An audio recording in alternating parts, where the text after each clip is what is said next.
Alright, welcome back everyone. 皆さん、おかえりなさい。今日は31日目です。Is day 31.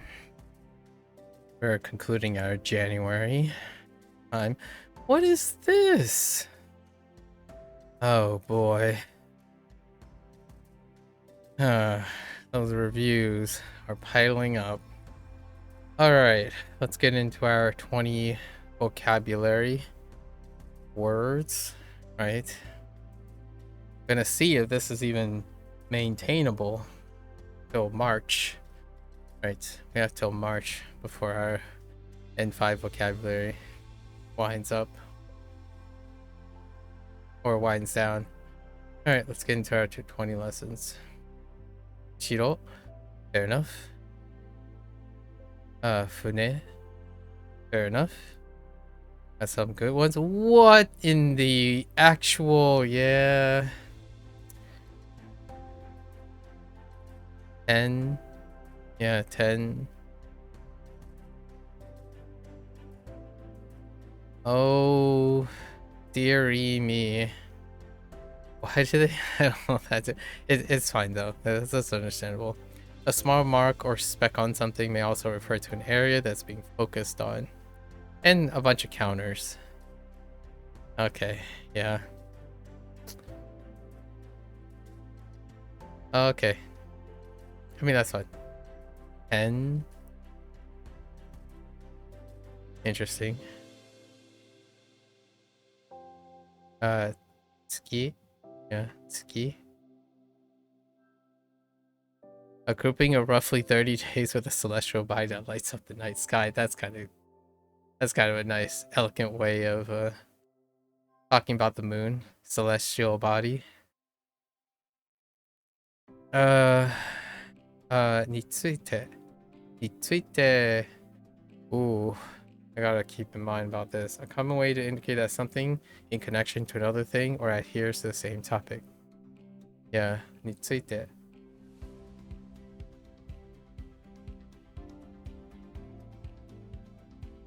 Okay.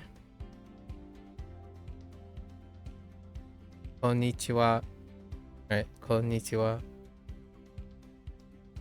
10, the other 10. Right, this one's 10 versus 10. Very different thing, but yes. Guy heaven. Big guy.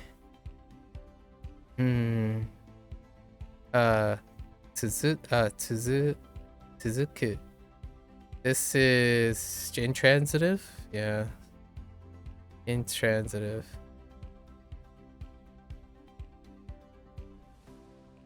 I'm gonna start writing the transitive and intransitive pairs together as a note at some point.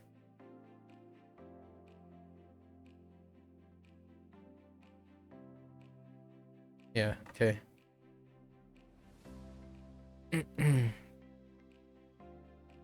Suzuku. Kasu. Yeah, kasu. Or lend. Hold up.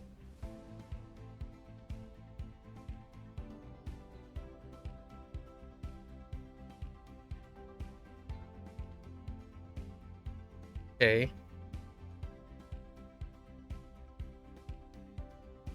Right. Die. Right. Lend. Okay.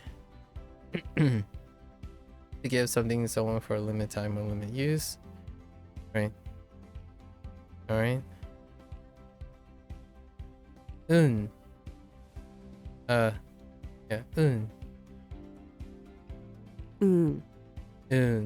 It's a little bit longer.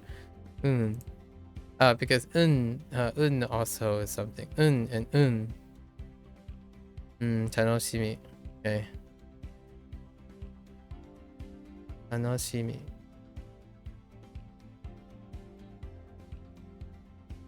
Yeah, verbal use with feelings of positivity and excitement towards something. Good description. Covers anticipation and enjoyment.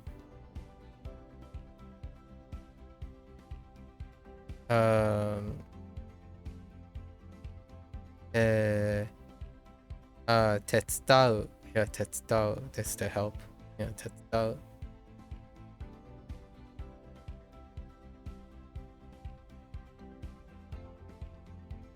Usually with a fairly minor task. Okay. Chikaku. Near or neighborhood. Yeah, neighborhood. Vicinity. Nearly. Interesting. Close to. Totally checks out. 毎日。毎日。あげる。Transitive. Every form of bringing something up. Ooh, I just saw vomit. Or intransitive. Yeah. To deep fry? Oh, okay. Only applies to the other ageru. Oh, and then there's also the te nego. Tein. How is that even? Yeah. Te nego. Alright. Take something from a low position to the higher position. That's gonna overlap. Okay. Oh, hisashiburi. Hisashiburi.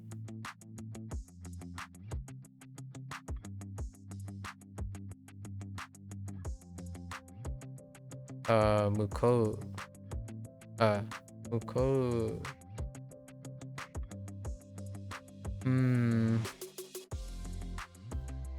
The side of something that's opposite or across from what is being described. Mukou is kind of weak. I guess I'm thinking of it more in the distance over there, yeah. Opposite side. Fair enough. Okay. Haru. Yeah, Haru. Prime of life. Spring chickens. Sexuality. Omaru. To stop moving. Intransitive. We have there. Intransitive. これから。これから。No, それから。That's fine. And then after that, that's the one where we have a grammar point. Or no, not really, actually. It's understood.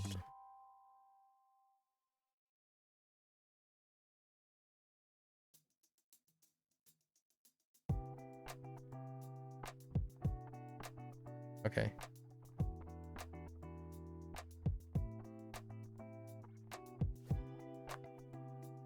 城を作る。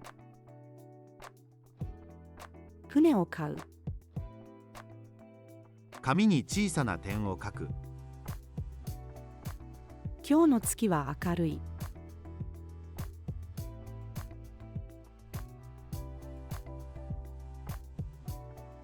について。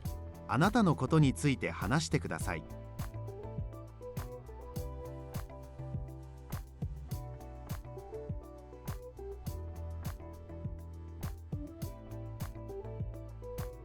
皆さんこんにちは。天を見上げる。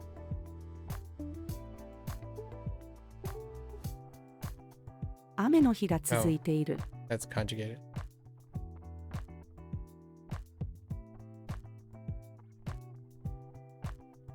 友達に鉛筆を貸す。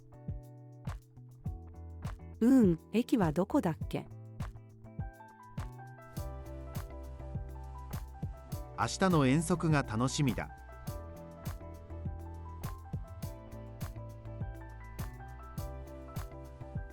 家事を手伝う。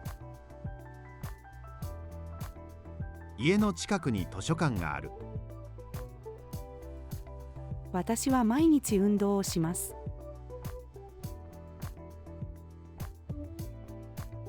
Look up? 顔を上げてくれますか？ Okay.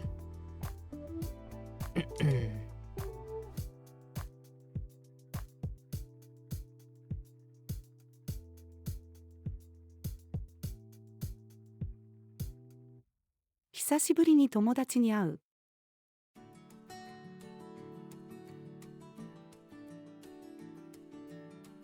向こうには何があるの？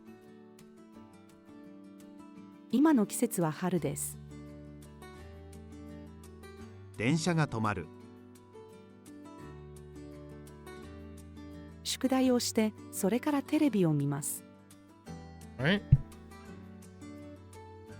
Okie dokie. 165. How's that just... Alright, so we got 31 grammar points. Okay.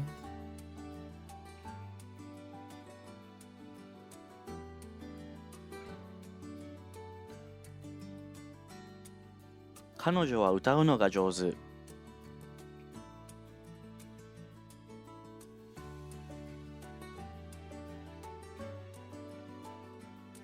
焼きそばと焼きサバは美味しい。焼きそばと焼きサバは美味しいです。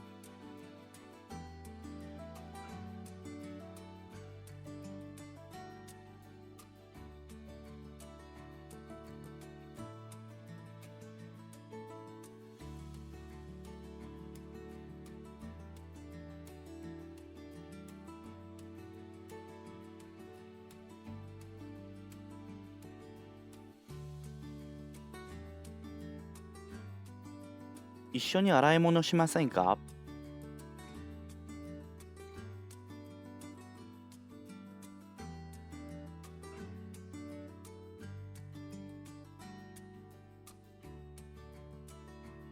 トムとスティーブが公園でサッカーをしている。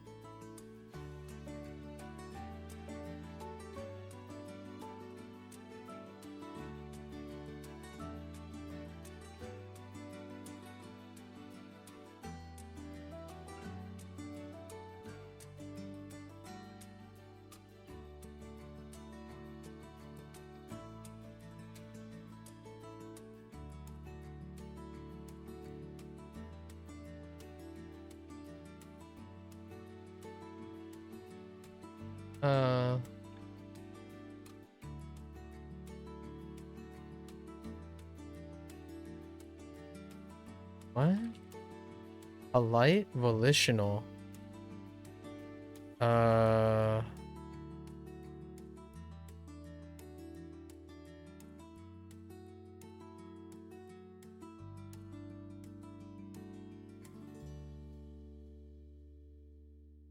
Volitional.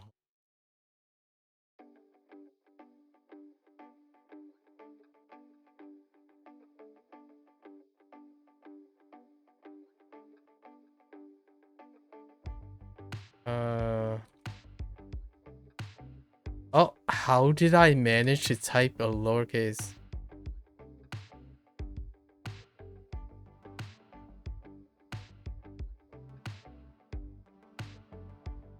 What?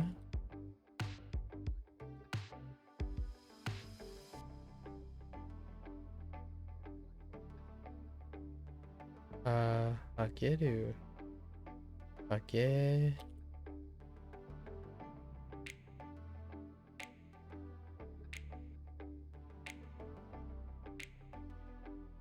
Oh, no. Wait.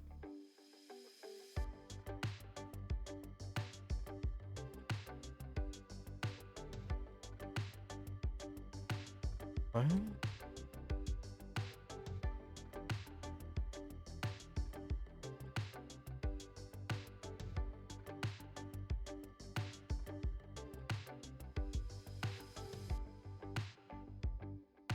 A phrase used when A is being given or someone in a group to somebody else, yeah?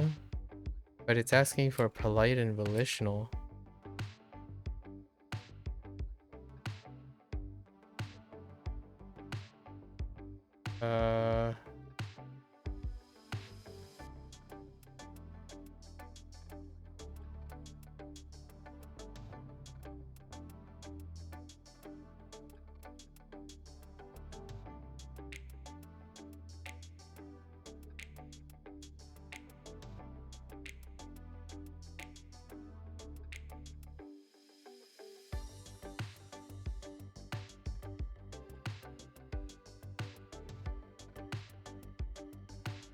In what manner?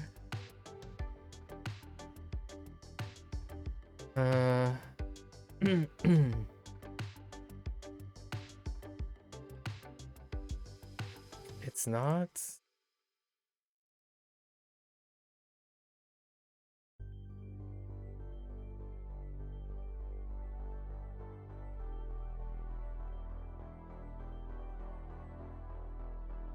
Yeah, polite and volitional.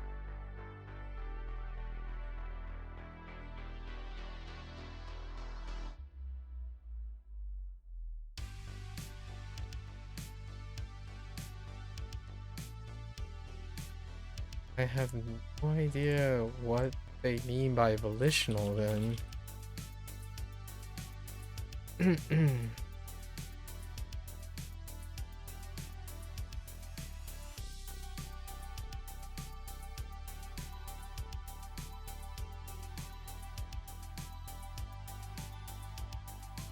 Is it because I'm conjugating it wrong? Let's see.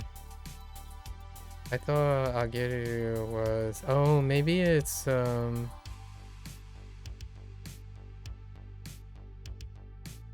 Oh. Oh. Sheesh. Oh, wait.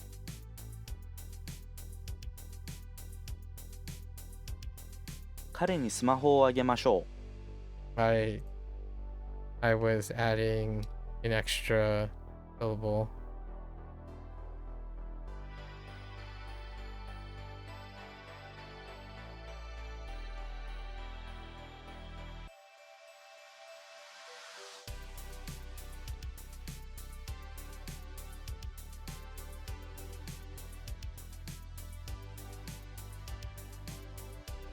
Maybe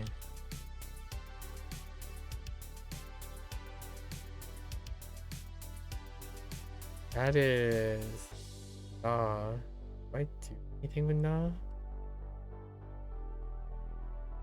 その絵は綺麗すぎる。 Okay.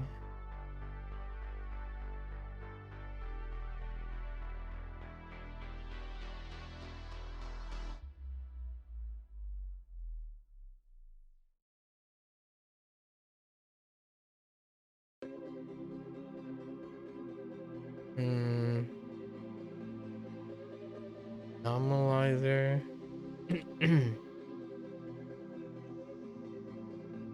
Think also. Oh. Wait. Think also.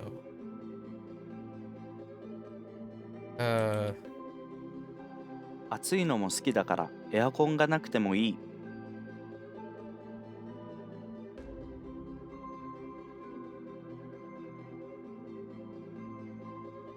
Okay, so I need to... Okay.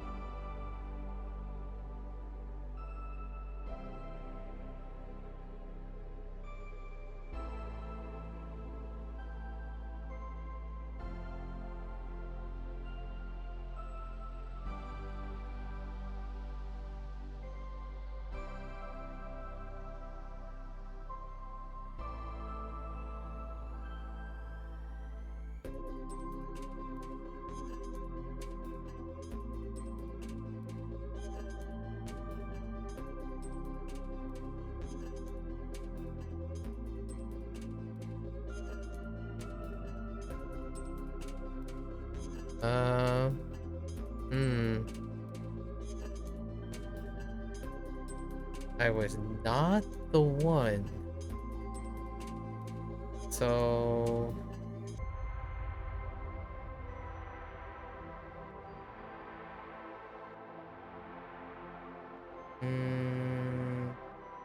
I was gonna say... I would use... Oh, wait. If it's a person. Probably like...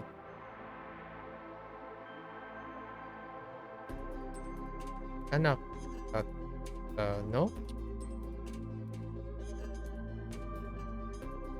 How about grammar point? Oh, polite thing. Uh,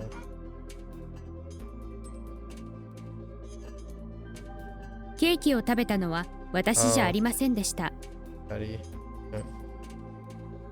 Right. やりませんでした works too. I think we're kind of already solidifying the じゃなかったです over やりませんでした。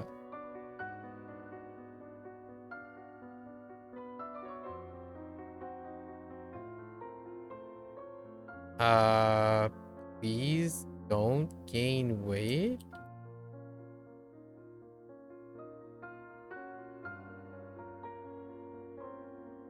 Bit more polite. Can we throw in like a kudasai somehow? So we're gonna go with, or wait. Yeah, so gonna do naide. Oh.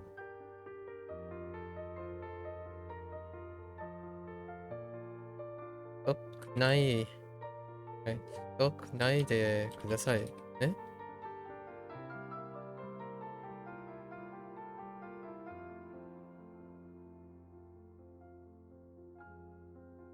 Please don't.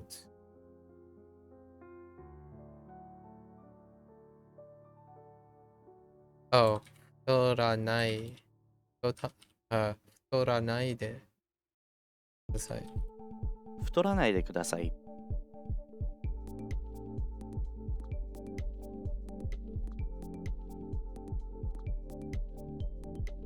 Intend.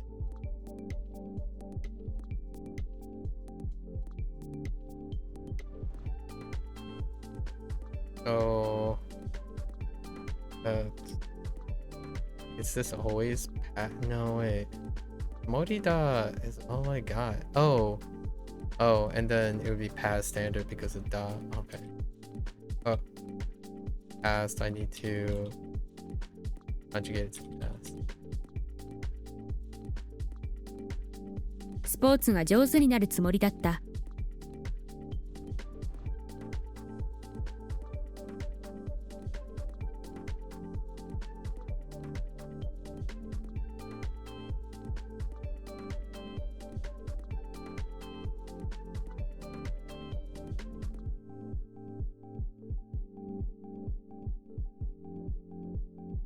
田中さんに電話しましょう。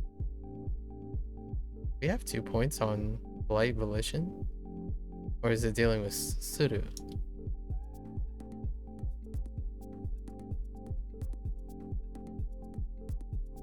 これは犬です。今日の夜、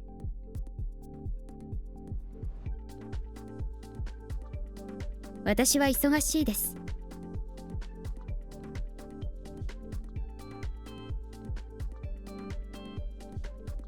Excuse me?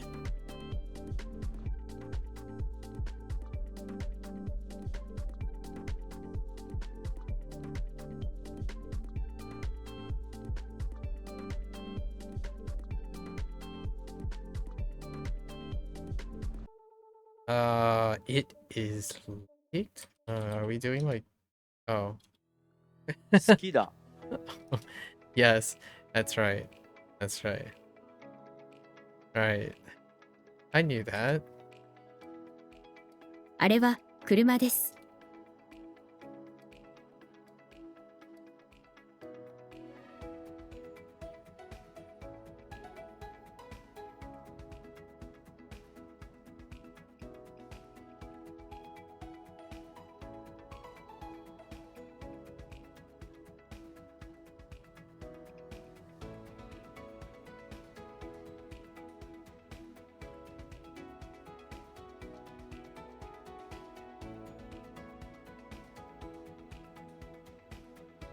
Oh, polite.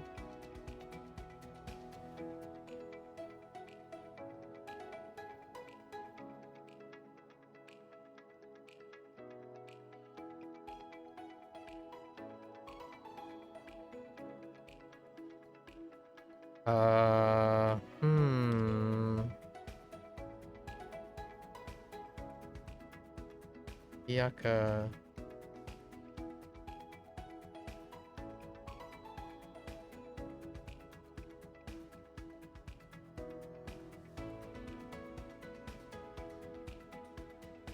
Oh, whoops.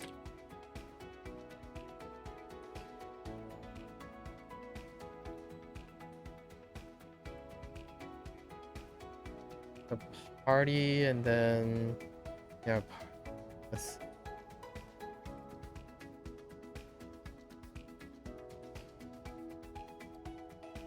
What I would say,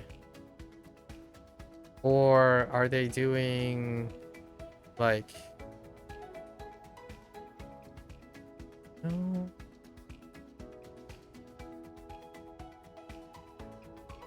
Or it's just deshta. What am I doing?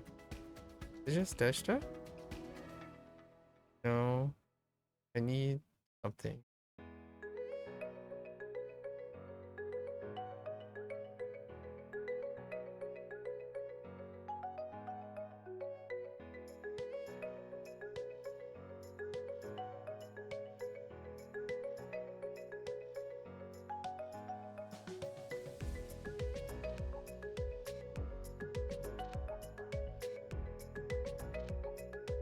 And what? Party was lively, right? Oh, or there was. Oh, okay. Yeah, it's just deshta. What am I doing? So.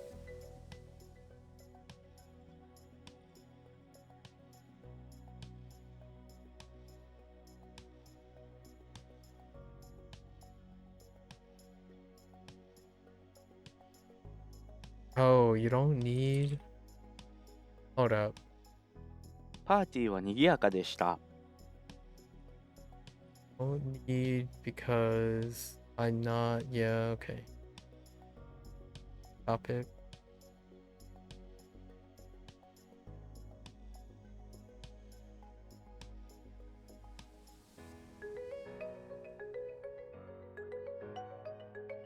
Okay.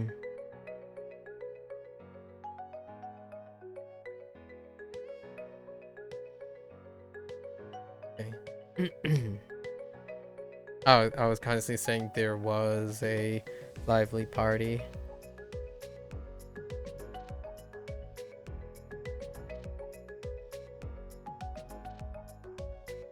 京都へようこそ。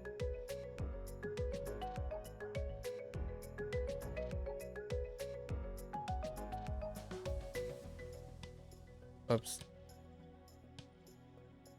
子供たちは元気だ。子供たちは元気です。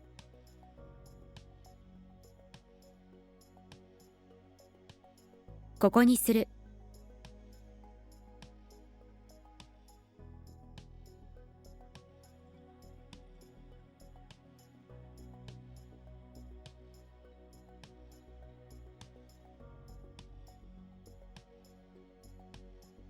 面白いゲーム。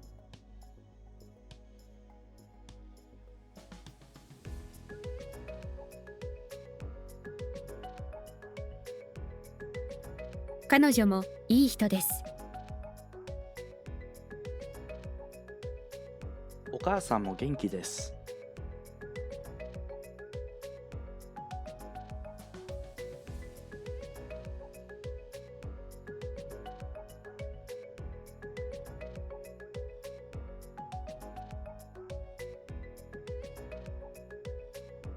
Oh, request is.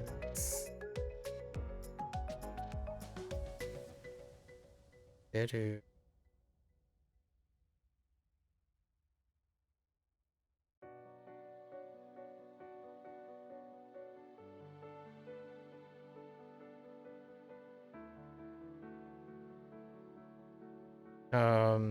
Doesn't really say polite requests, but Maybe.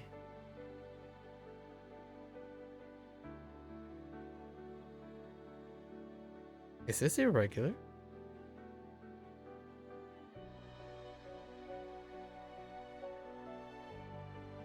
Uh-oh. You.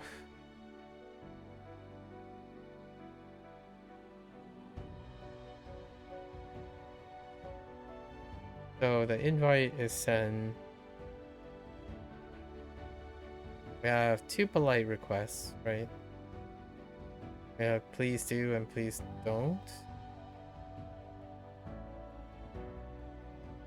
And then do. Oh. This is just 授業に出てください。 tick. Just no stop. "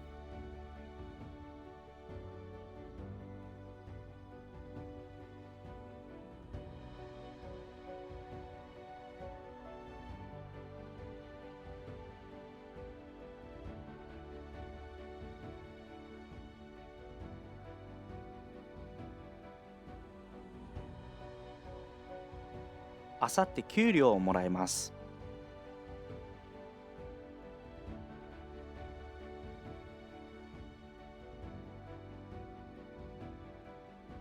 What? Oh, pass. Ah, my tea.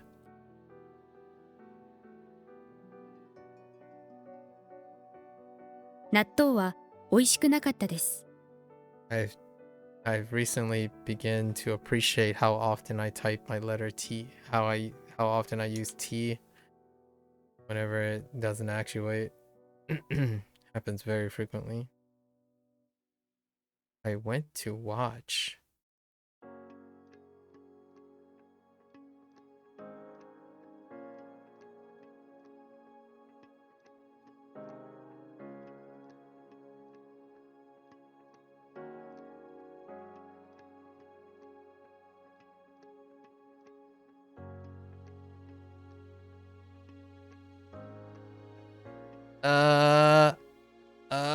Panic. I went to watch, right? So, Niku, and then eat. No, eat.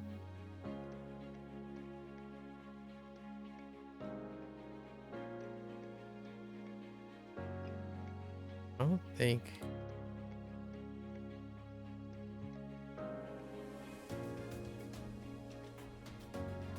Oh no, Iku. Yeah, so we definitely use past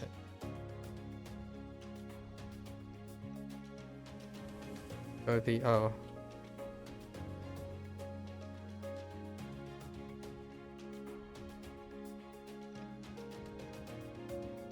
No, that's present.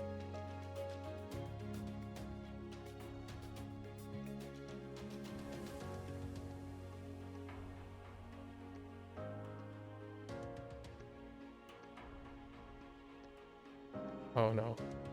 I got it, I think.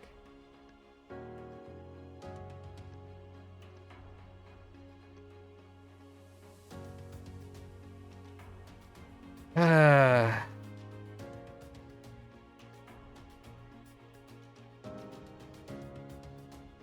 Oh no.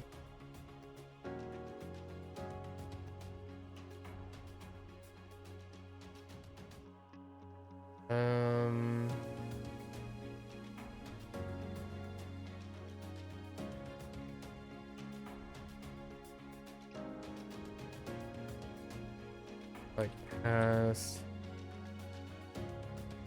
standard.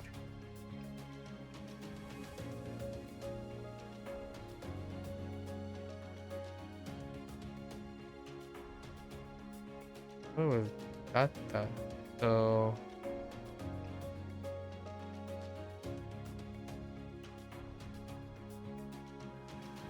Mm.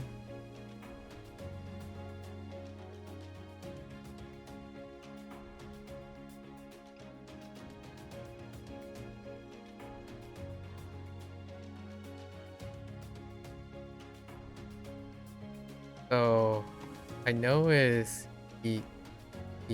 oh wait.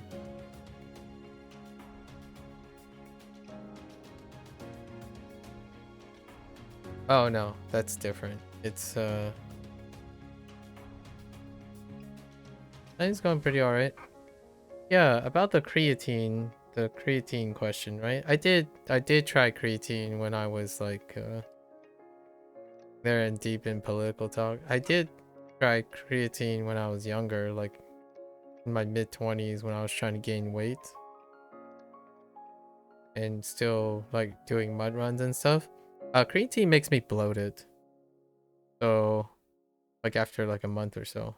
So like after a month, we went through like a bag. It was like a month supply. I simply stopped with the whole creatine thing. I have occasional supplemental protein. Is that because creatine fills your muscle water, if you're remembering that correctly? No, I don't think people get... I'm not sure if those things are like related or not, but it made me bloated in the sense that it makes my digestion uncomfortable.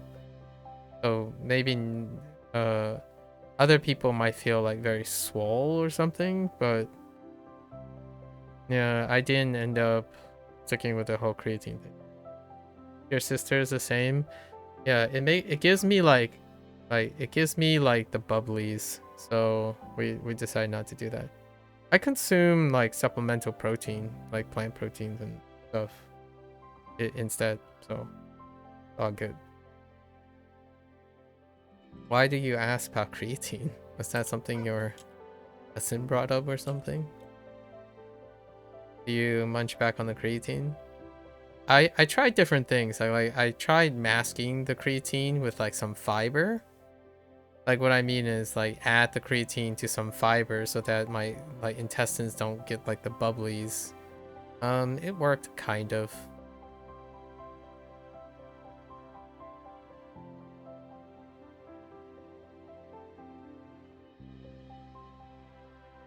Hiru ni huh? So what? It oh, that's the past. Weird. Do I need to conjugate? Yeah.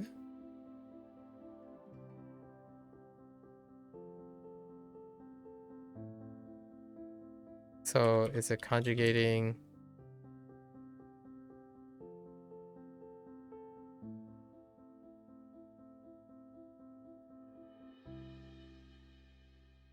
What is? Okay. Right.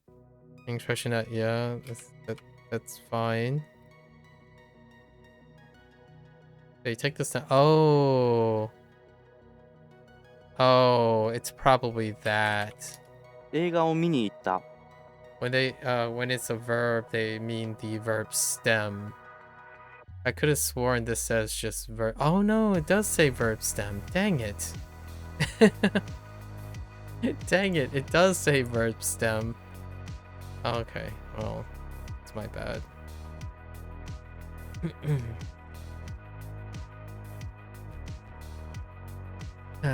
Okay. そこで誰がサッカーをしますか？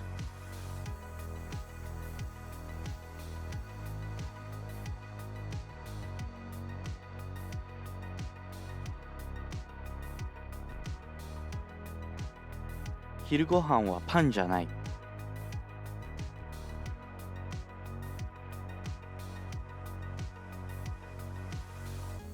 Excuse me? Oh, and oh wait. Oh, okay, that's fine.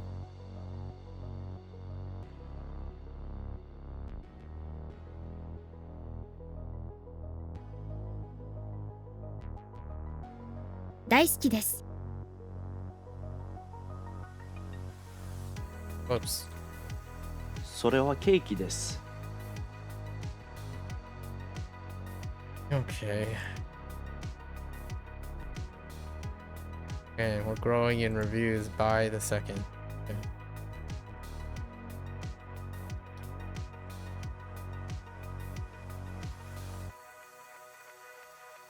The current conversation you got away from is white people becoming a minority or becoming extinct is illogical to be against. You still have a somewhat gut feeling bad about the thought of white people, mostly English people, becoming a minority or heading towards a non-rectifiable population, but you cannot think of a logical reason against it. You asked about creatine just because you've been... Oh, okay. How's that creatine going? I think there was like a... has it been 2 weeks yet? Like saturation, creatine saturation varies, but usually like it's 2 weeks or something. You have to be somewhat consistent 2 weeks to reach sufficient saturation. And it's not lost immediately, but after a while it will reach saturation. It's been going well, thanks. You've been using it for about a month. Yeah. When, you know, I'm thinking about when you talk about like the more water gets into the muscles, I used it for more than a month consistently. So despite like having saturations, the kind of the bubbly stomach problem didn't go away. So that's kind of what my trial period was. The bag was for, it was like for a month and a half actually. The bag was enough creatine monosaturate for like a month and a half, and it was very uncomfortable. It could have been an interaction with what I was eating at the time, because my diet was like very calorically deficient. And I think of a logical argument against a type of people becoming extinct or becoming a minority in their indigenous land. Well, white, like the whole idea of white people is a phenotype. And if you're referring to the phenotype, the perception of white people,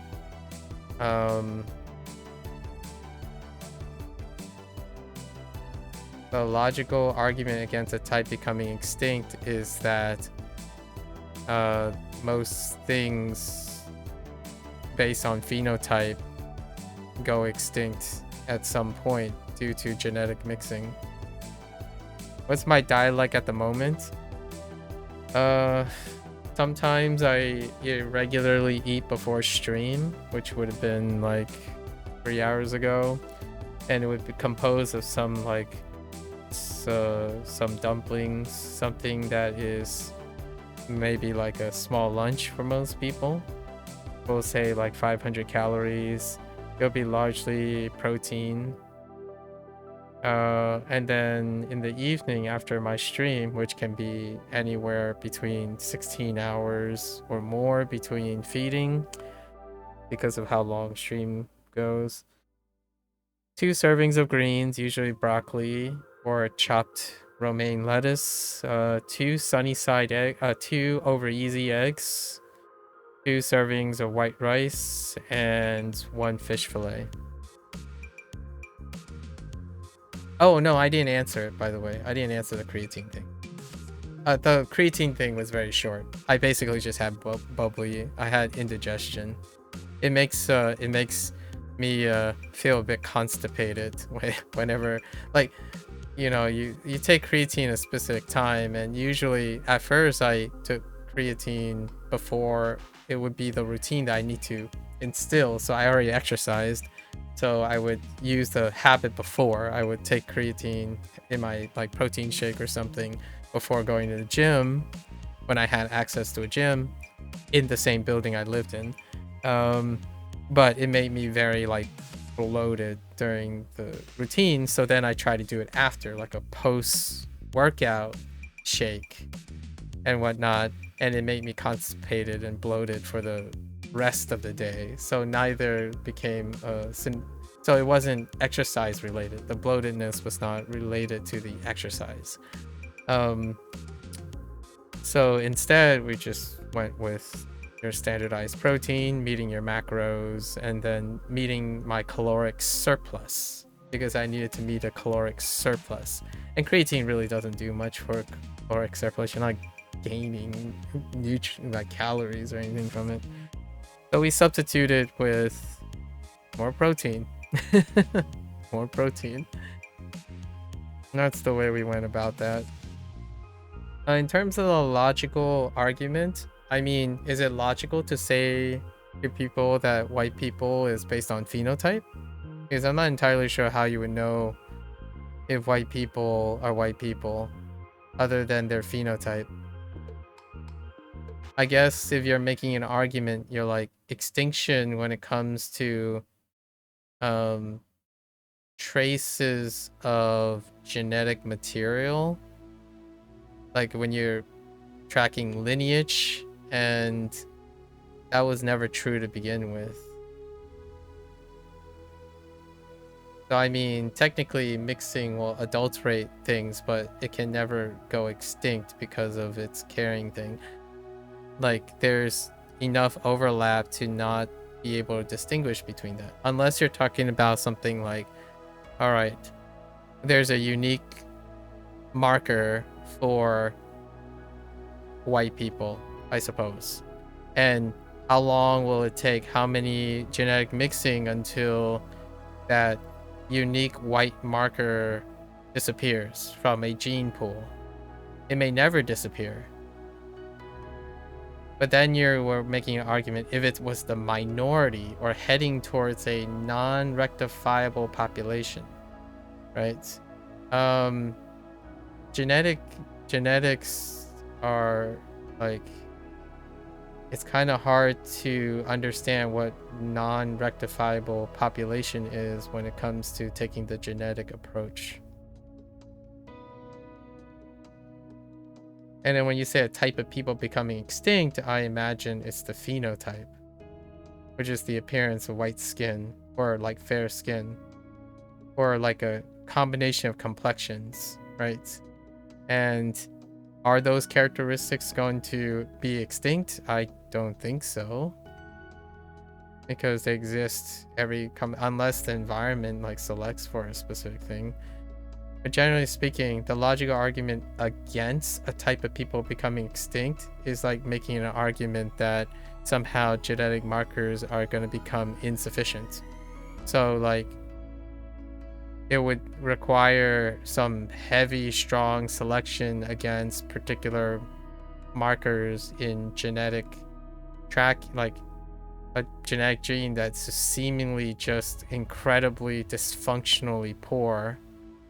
And the question is, if something goes extinct, it would also suggest that it's selection and like selectively favorable to have a genetic marker over another genetic marker.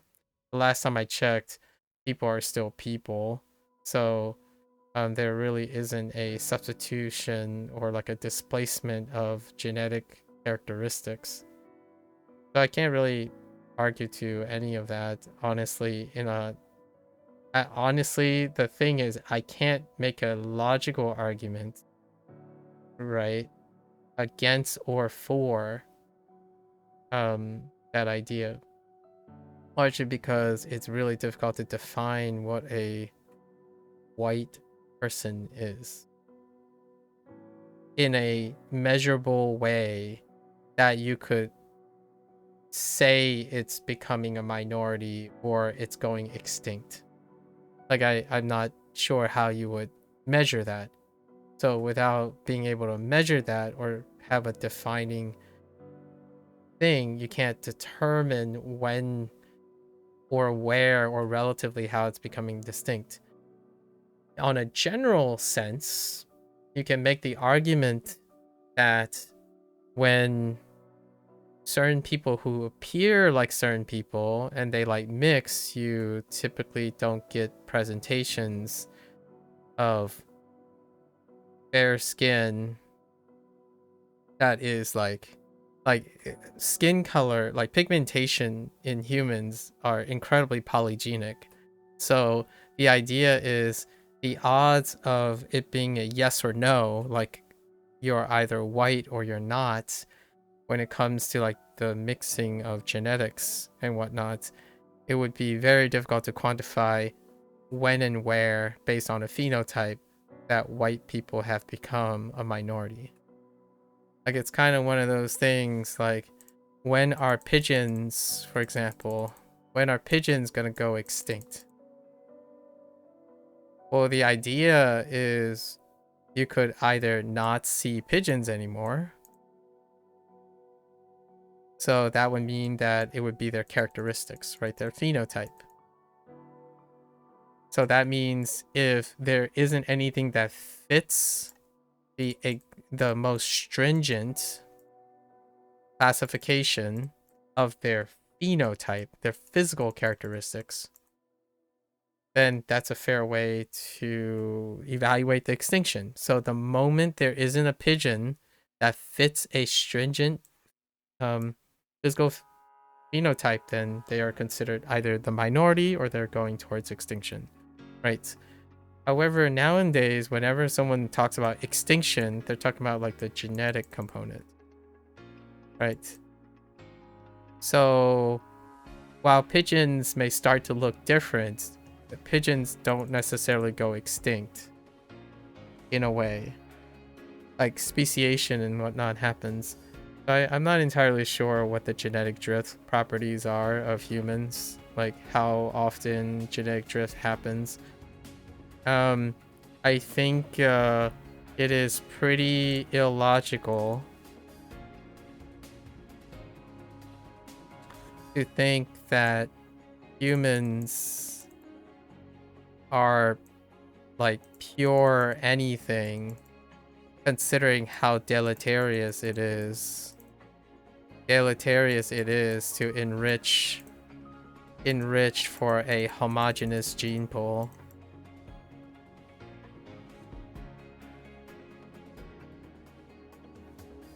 So you could make a rational argument that it's not the difference between segregation in a genetic manner, or like a distinction in a genetic manner. It's more like to become one situation. Like you don't get a minority, you get a new majority. And that once minority is part of the new majority. If you know what I mean.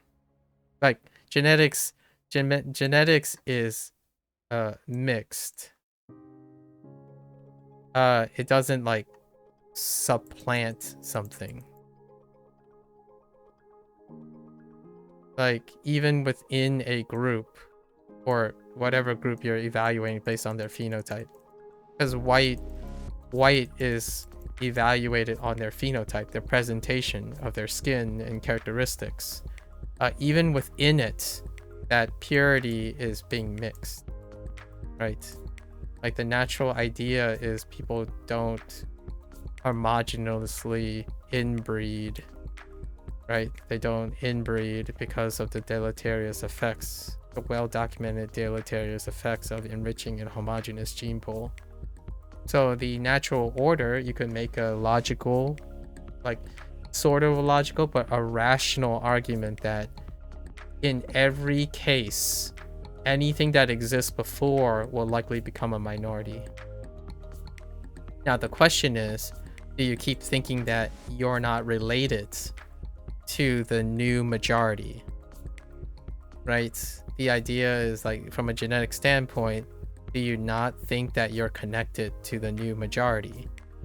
However it is, like if people come in and another generation pass, is it somehow that you're not related to them?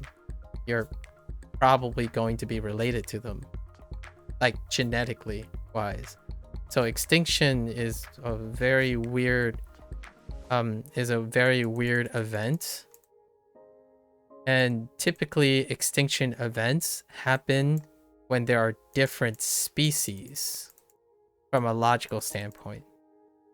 Like, extinction can happen when there are different species, but humans are not a different species.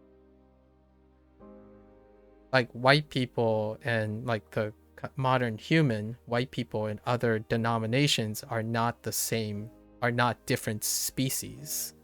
So it's hard to imagine a point in which they go extinct. It would involve the logical reasoning that white people cannot procreate with other people. Like, there are actually two different species of incompatible humans. That could lead to an extinction event, right? Like the whole idea of, which obviously I don't know enough about evolutionary biology, but the whole idea of the Neanderthal, right? I forgot what they're called. It was like a speciation event between Homo erectus at the point of Homo erectus or something, where there is the Neanderthal and the current modern humans, that there might have been another species, but even then, I don't even know if there was any evidence that they would have lower success rate of procreation, right? So I think the whole idea of thinking about humans going extinct, like a separate... So, hear me out. I will be a little bit like politically conservative about this. The concept of race does exist. Like the conceptual construct of race does exist, right? I acknowledge that. And yet it's not this, it doesn't equal species.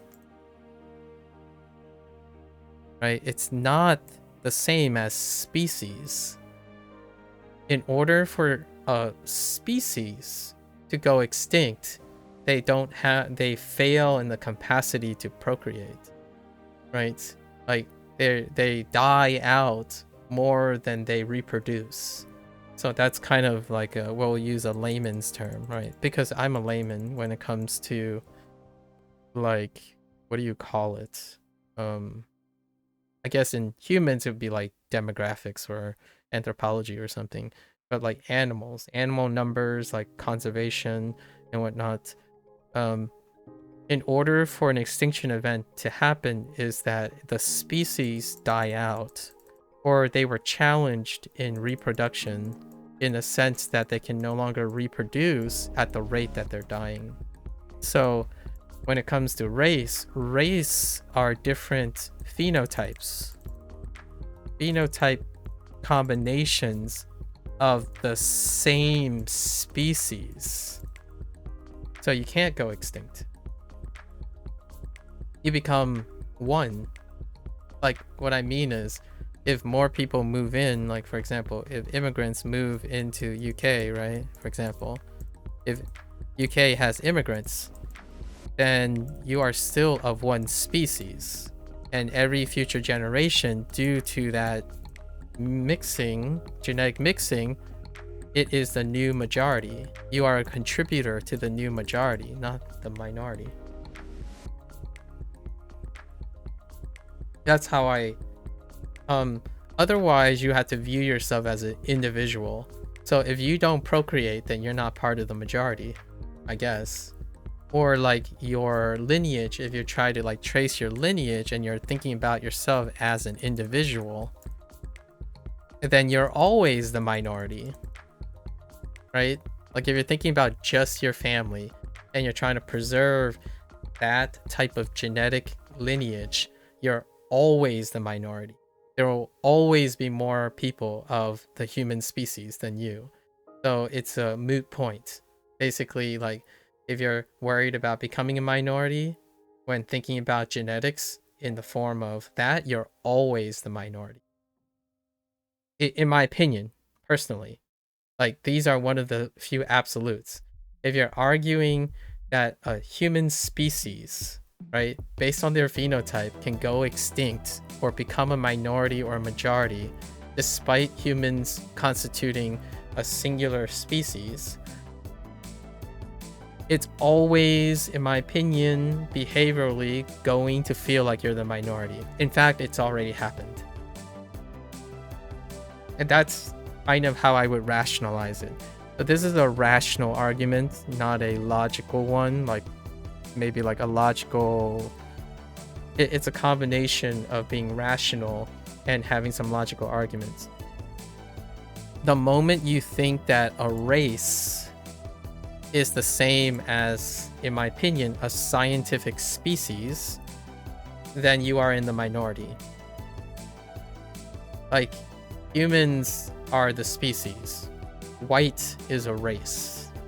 So, race is based on what? White skin? So, a very particular set of characteristics? Then no matter what, as time passes, those characteristics will present themselves in some way, shape, or form. But whether they mean that you're like a particular group, that's kind of hard to determine, right? When, like, people present phenotypes, it's really complicated. So the idea is then you would have to quantify what is the race of white people. So then it would lead you to list a bunch of phenotypes. What is the presentation? Is it white hair? Like, is it black, like brown hair, a certain shade of color, certain shape of eyes? You would have to categorize that. And when you categorize that and create a phenotype chart of race, then yeah, maybe you can make an argument that you're becoming a minority. The idea that it's non-rectifiable population is something that I have a hard concept, and like I have a hard time wrapping around. Because a type of people becoming extinct would imply that those people experience an extinction event, or are capable of experiencing extinction event. You can have that happen, sort of, if all the specific type of people that have a particular phenotype do not have children.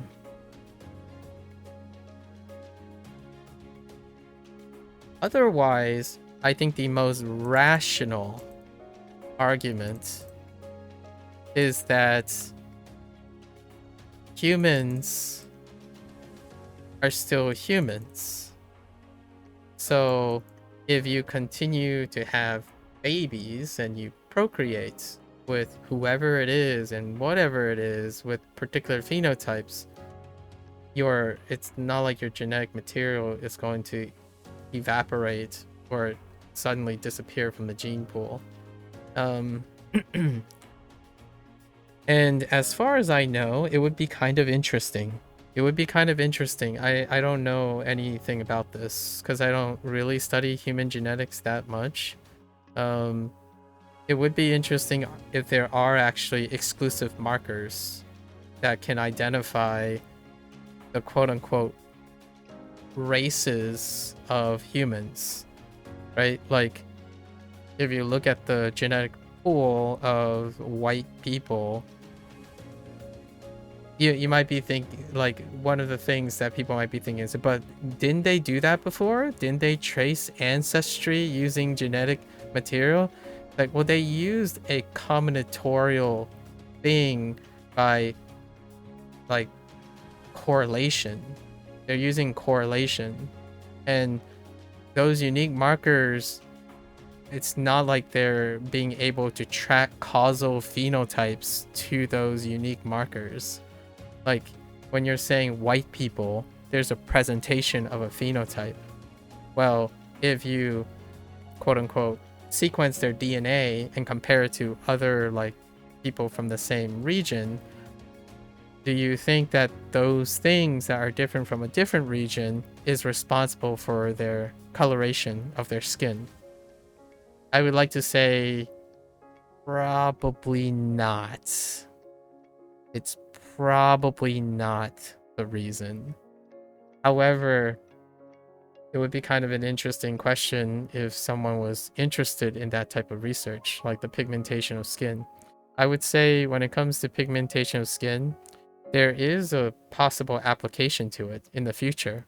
Like, for example, global warming, like climate change. I don't know. There might be some benefit to having particular pigmentation of skin, and someone would then do the research to understand the relationship of the phenotype, right? Your skin color and the phenotype of the genetics. As far as I am aware, I have no idea if geneticists have determined the determinants, the polygenic determinants of human skin pigmentation, like your keratinocytes and like keratinocyte markers or something that increases pigmentation or whatnot. So that's the conversation they're having, huh?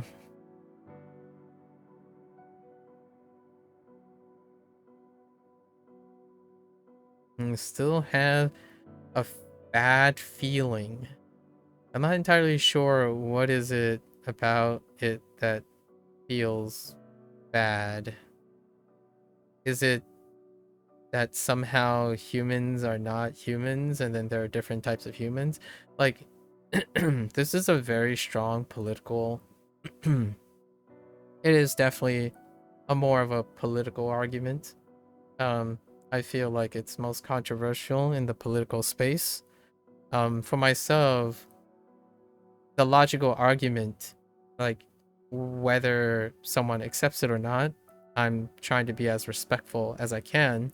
The logical argument is that humans are a single species.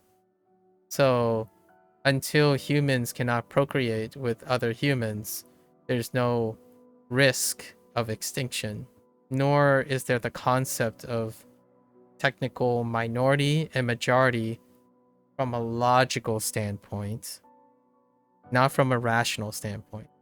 A rational standpoint would be something like, what country do you belong in? Where were you born? What do you look like? And then you select based on that, and that's fair. Like, that's a rationality, right? I can't really speak for that. Like, what happens when you have a mix, quote unquote, a mixed race couple have a child that looks and presents the phenotypes of the majority versus the minority? And a lot of this stuff happens because phenotypes, the end result, the phenotypes, many things go into the presentation of the phenotype. And that phenotype it has to select something at some point. So if the white classification is based on a very specific phenotype, that doesn't mean that you're the minority or the majority of the same people to begin with, like in the way that I guess others imagine it. It's one of those things that I find, yeah, you're right. It's kind of illogical. You're not trying to find a logical argument here. We have to be a very trying to be mutually understanding that the fear is coming from a rationality, and that's kind of what I was trying to be fair to. Like, if you're identifying based on a phenotype, the logical argument would be that it is deleterious to want that to happen. Like, from my standpoint, like, it is illogical to fear that as opposed to embrace it. Because my standpoint and my consideration is the idea that when humans decide that certain humans deserve or not deserve to procreate or like prosper, then yeah, you can probably logically create an extinction event. But the extinction event is not something that's logically explained. It's socially constructed. Actually, because the human species still continue to exist. Like, it's like saying that the next person is not human and you somehow are human. So when your minority goes extinct, then your type of human will no longer exist. And or become less likely to exist because you're in the minority. And I think the odds of that happening is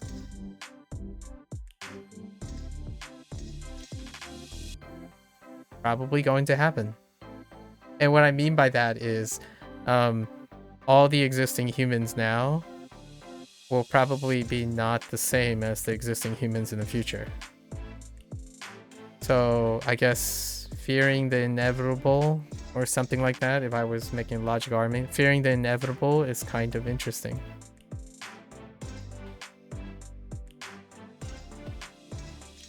Such an interesting, like, I haven't thought about it. For the record, I don't have a complete idea or an argument for that.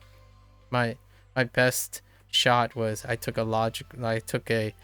if I needed to make a logical argument, I would take like human behavior and like something about genetics and then run with it. So the TLDR would be like 1, humans equal species. So like the TLDR, right? Humans equal species.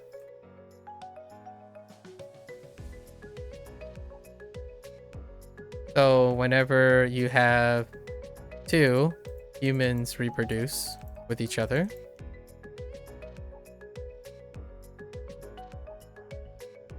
that means when they reproduce with each other, the previous humans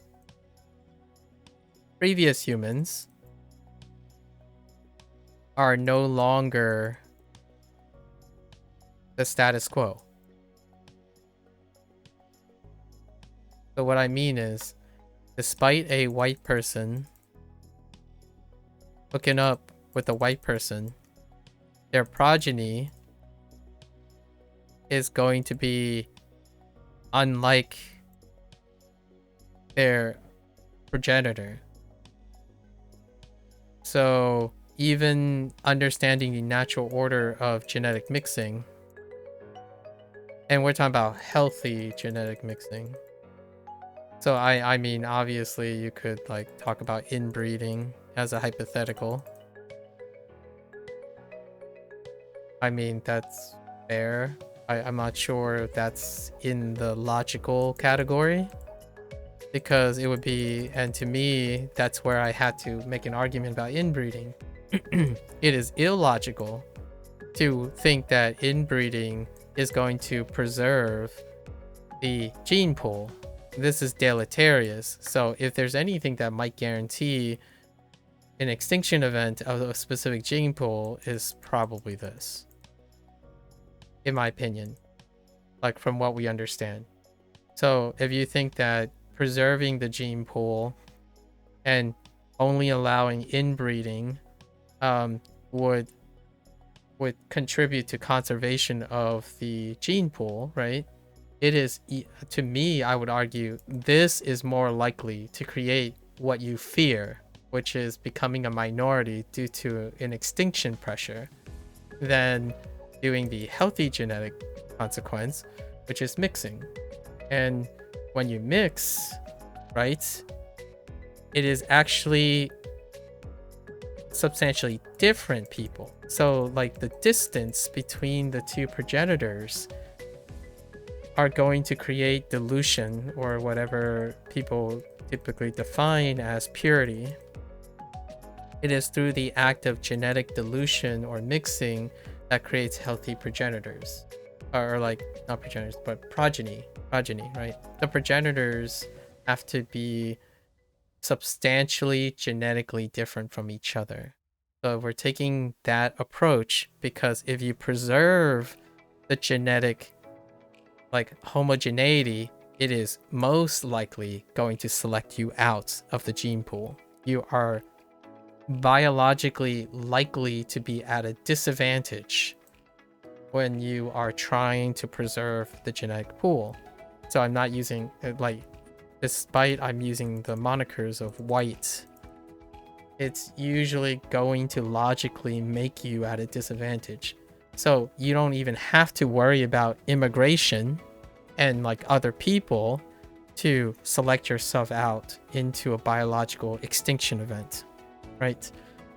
So if we were competing lesser of two evils, this is such a weird way to do it because I don't like using fear. Like, which one do you fear more? Well, your fears will be realized, like, will likely be more, even if it's illogical or it's inevitable or whatever your fears are. The way to go about increasing a majority, like how do a human race stay a majority? Well, it's certainly not by thinking about preserving your race, right? If you're preserving your race, you do not take on both the biological and possibly even psychological and behavioral benefits that is required to face natural selection.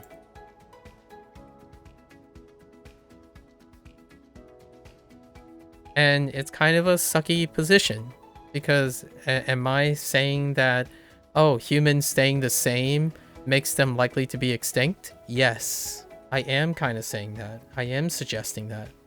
If you're constantly thinking about preservation of a majority and the idea is that's the solution, this is, of course, this is talking about generational things. Like if you're talking about now, like your living space, like your living lifespan, thinking about minority and majority things can be relevant, right? Because across a person's lifespan, you could see the movement of humans. However, an extinction event is not going to happen within your lifetime. What is most definitely going to guarantee that, in my opinion, is thinking that you want to preserve a race. The moment you want to preserve a race, in my opinion, the most logical argument, like, again, I'm not saying I know this for sure or whatnot, I'm trying to present the most logical argument I can make. When you're trying to preserve a race of humans genetically, natural selection is going to kick your butt genetically. Like, there are very few things outside modern medicine, so maybe genetic engineering in the future could solve that problem, but guess what? When you genetically engineer something, you're no longer of that genotype. So like the stuff that you're genetically engineering makes you de facto not the same race anymore, right? Based on the categorization. Like if say in the future white people, like there's a colony of isolated white people and they continue to self-select for themselves, the thing that will wipe them out is the thing they have to genetically modify to counter or to compensate for, right? Or to find a way to guard themselves against. And that usually increases when it comes to like the idea of natural selection. So yes, you can probably do that. It is certainly uphill battle from an extinction event. And one of my go-to downsides is like viruses. There are plenty of other entities on this planet, let alone like thinking about like other planets and whatnot, on Earth that co-evolve with humans. And one of them dramatically takes advantage of a stagnant gene pool. So whenever you're saying like, I'm worried that our majority is going to become a minority, it is most definitely going to be guaranteed to happen if that majority decides to try to maintain the majority. Like based on characteristics, like human characteristics. If you're genetically selecting and enriching for something, yeah. Is there data to prove this? I'm gonna say sometimes. Sometimes there's data to prove it, like to suggest it. And that is when a virus substantially and significantly impact a very specific group, like very specific characteristics of humans, or even genetically heritable stuff. Like for example, this is not an example. Actually, I'm not sure of it. What type of example this is. I think it's genetic, like hereditary, but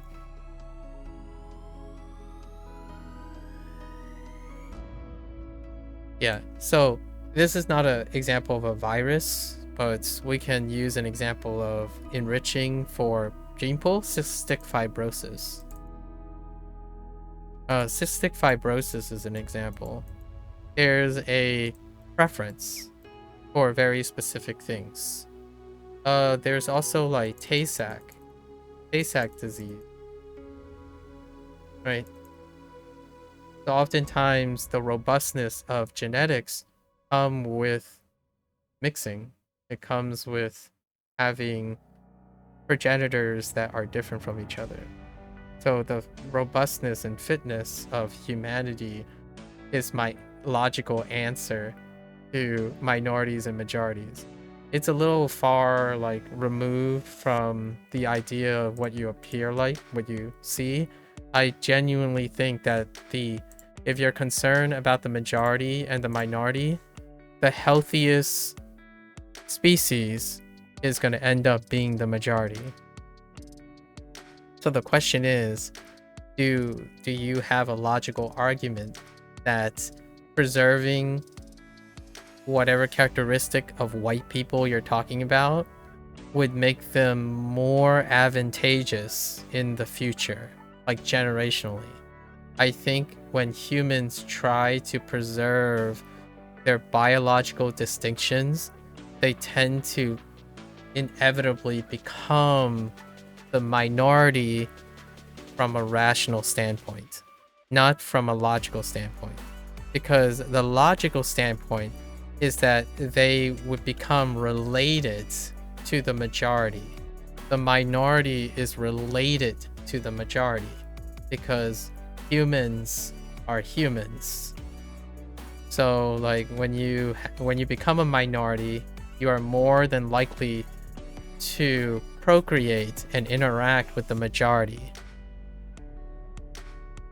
You know, like quote unquote interracial marriages, interracial children and stuff. It will become one. You're gonna be part of the majority. Segregating based on characteristics is a time-tested political and geopolitical question, and I obviously don't think about it too often, considering that I myself will statistically likely be and like a product of that example, that literal example, where the statistical likelihood of my marriage, and if I had a progeny, would be someone who is no longer whatever my parents identified as. Right?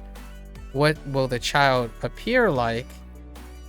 I still don't think humans, I still don't think the science is there to manipulate that. And even then, genetically, they would still be something else. Unless I'm like gonna prescribe to the idea that each human quote unquote race has a unique identifiable marker in which you can track and you can figure out if it goes extinct. Like it's no longer in the gene pool. I have no idea how you would measure that. Yeah. It's interesting. You guys have very interesting concerns. I don't often think about it though. I'll call it an attempt in hypotheticals.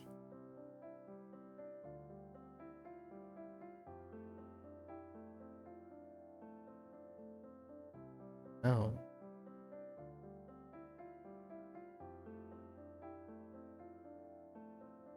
What? Whoa. This way. Oh, okay.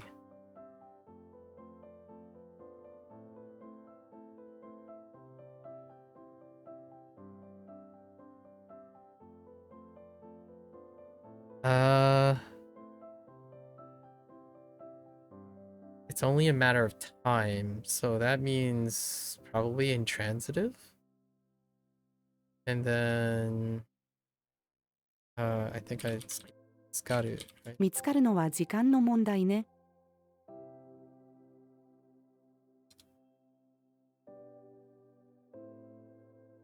Gets angry for no reason. Oh, and I think that's what you were saying, but you will watch the stream back to hear my whole answer. Oh, probably all the stuff that I just said. I see. He gets angry for no reason. Reason.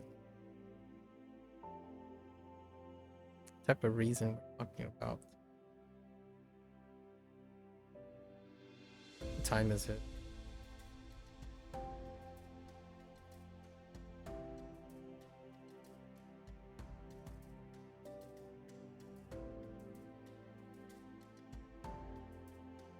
Hmm. "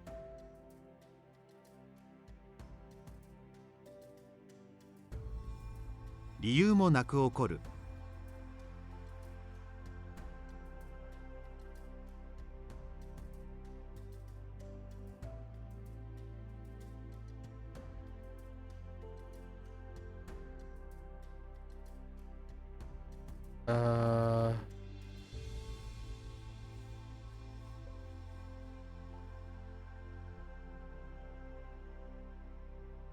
Turn off.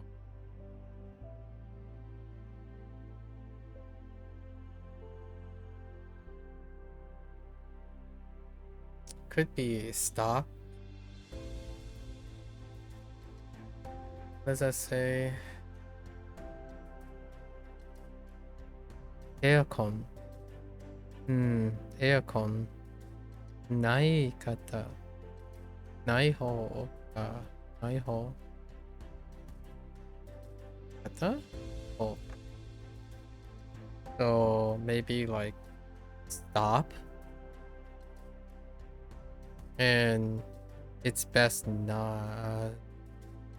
There's no action. Still think. 猛暑の日はエアコンを止めない方が良いです。Okay. 彼は力がある。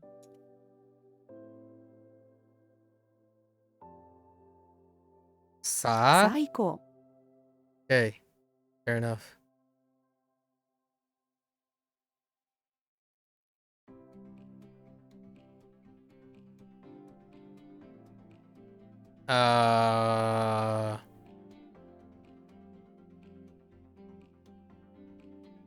Not okay.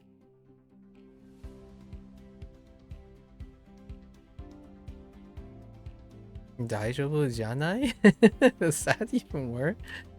I mean, it kind of does. 僕のメンタルは大丈夫じゃない。ボロボロだ。Okay, alright. 独り言。明日までにこの課題をやらなくちゃ。What? How do I know that it would be both? あれは何？ Heck. なくして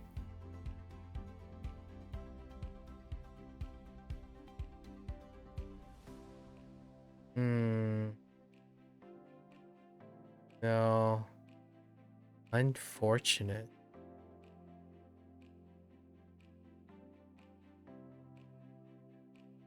Not no. Bad. What do I have?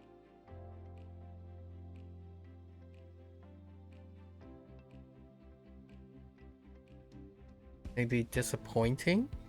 Deplorable? We had a deplorable. Something like deplorable.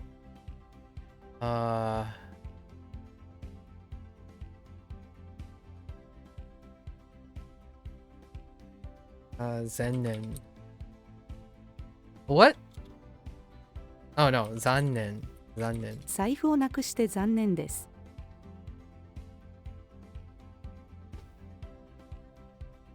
Oh, this is gonna be a 50-50. 私には2人の子がいる。Okay.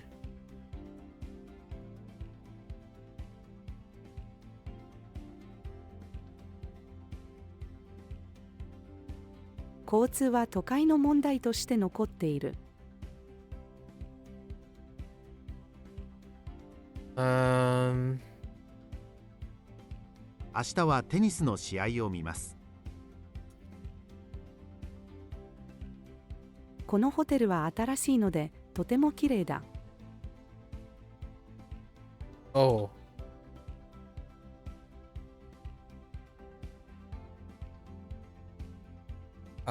Koto? What the? How does it? What? What is that Ted doing there?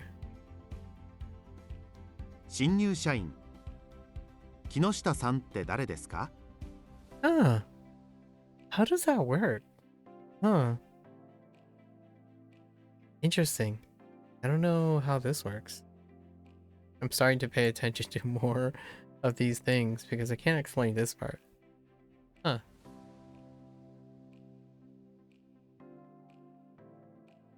Umi.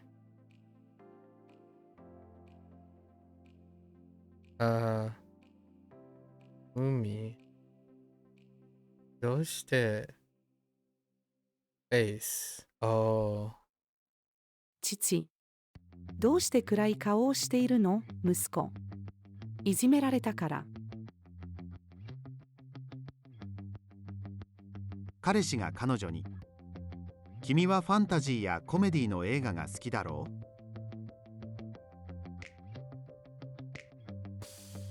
That's gonna be a 50-50. Oh wait, but there's Hito. Hito, その人。その人は女です。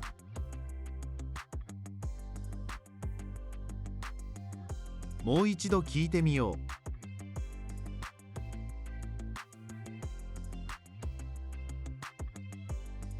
今度海外に行く。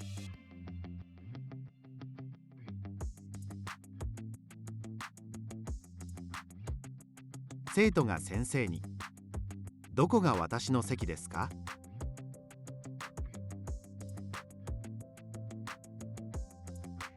学校、学校生、生 life 清潔の end in 大敬語大怪我 Wait 大怪我 Interesting 大怪我をする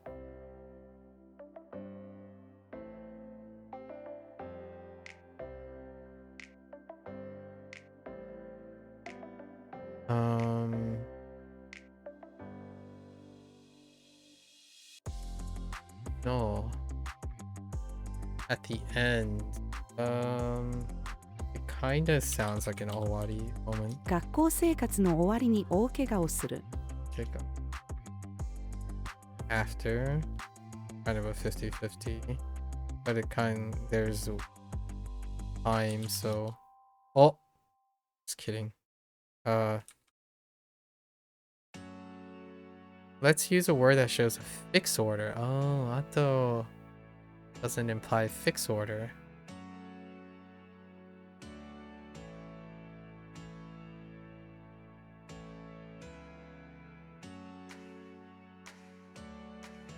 What?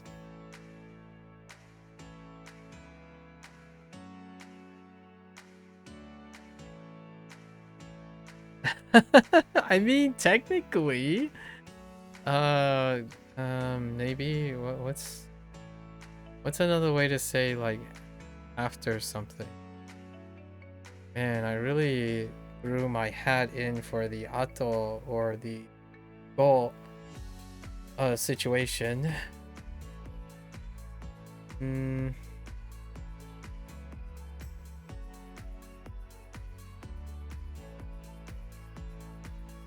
Not that.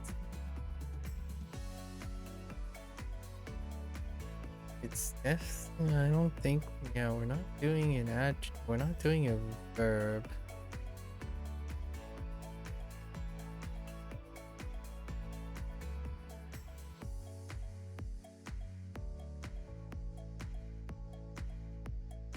No, そして doesn't. Like next? It's probably could be. Oh wait, yeah, comes after comes, so it's probably ski. 7月の次は8月だ。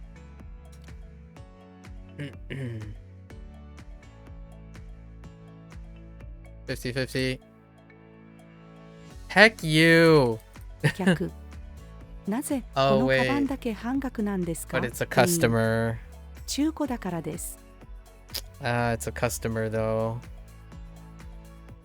I paid attention to that. Maybe that is a consistent thing that I can rely on.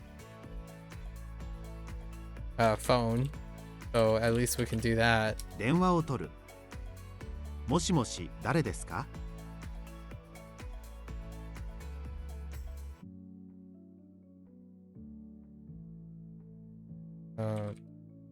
Nope. That's request. They're making I 旅行の日にちを決める。 Oh boy. 子供、サッカーをしに行ってもいい？そば Sure? 気をつけて。気をつけてね。Be careful. Sure. When all else fails from yesterday, type soul. Hi?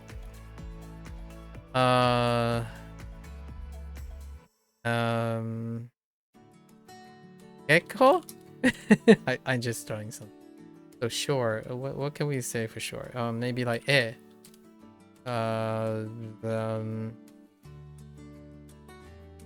domo.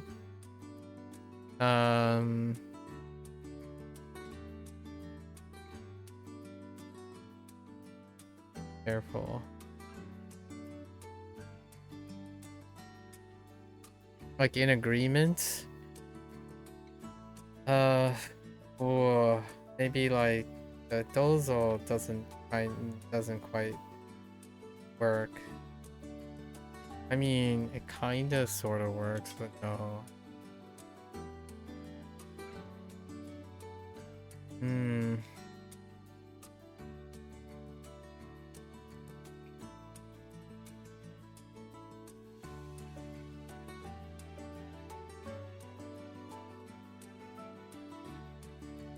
Sure, how many shores? Okay, we covered I I don't think it's either way. Daijoubu, no. Well, you know, but it's usually one entrance per. So, ja, we could use ja, right? Yeah. Okay.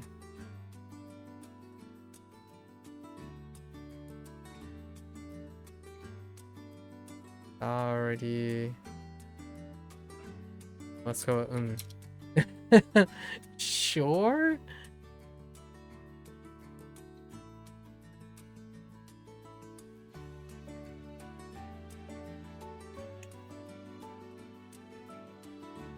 Uh,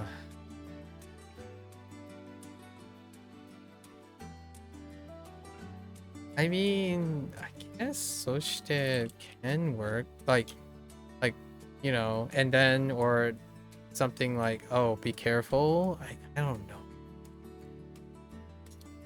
Oops.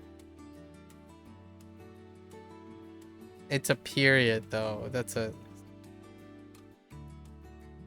uh,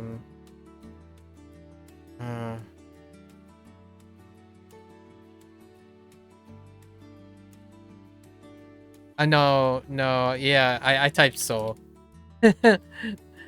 That I literally, that's the first thing I'm like, nah, it's so I just typed it just to check.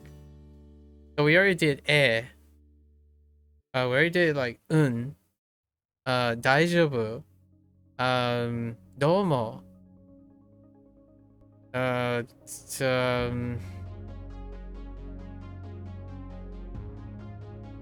yeah.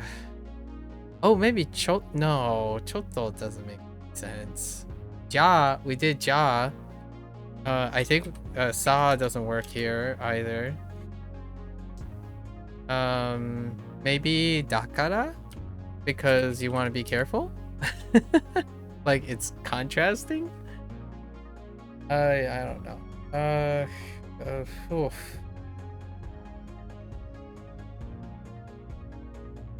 Ano? We can try ano. Ano.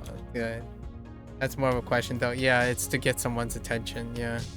I really thought would have worked. Let me double check in case I double typed this. Okay, so the child, right? Kodomo saka o shinikite, you know, shinio, no, saka o shini ite mo ii, right? So the child is asking, but the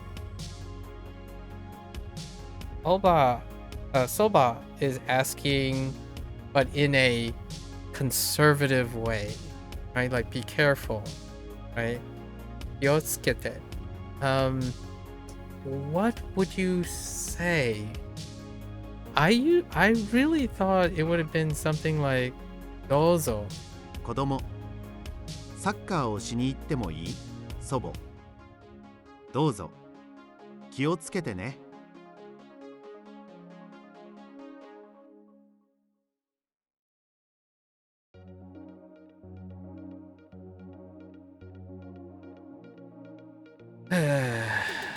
The reason why I thought dozo is because this is saying sure, but it's more like please or like keep in mind or make sure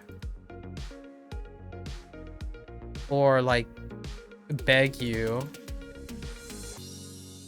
Like it's telling you to be careful. So usually like sure, be careful. It's more like please be careful, right? Of course you can. Please be careful, right? So dozo. And I don't know why I didn't type dozo. All right, we're good.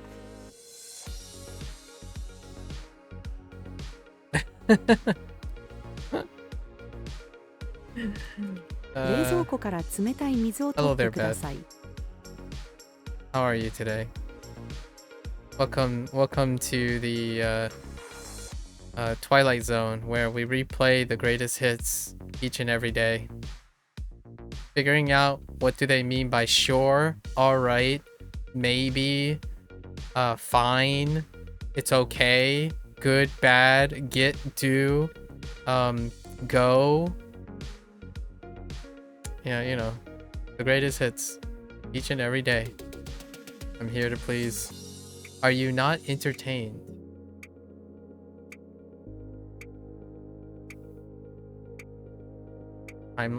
This is a deadline. Okay, maybe not. Oh, wait. 来年までに100万円を貯金するつもりだ。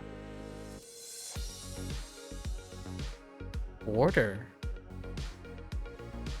父と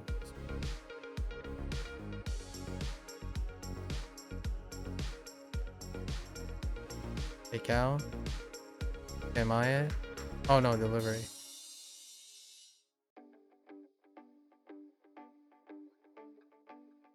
I feel like no.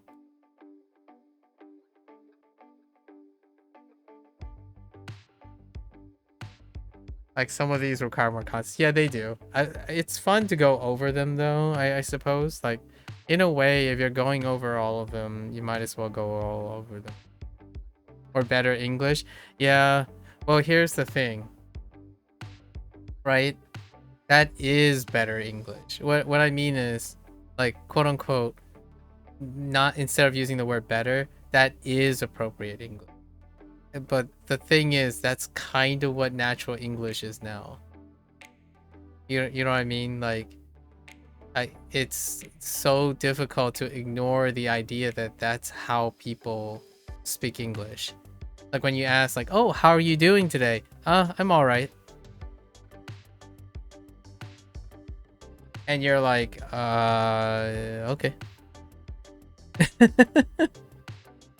Like, what was your game like yesterday? It was good. Like, okay, and I would usually be the first question I would ask is like, is that good? Like, it met your expectations? Is it good? Like, you were satisfied, but it wasn't the best? Like, what do you mean? And that's usually the same idea of the, like, some of it requires more context. I'm like, yeah, English, the downside about that is that's kind of how English is.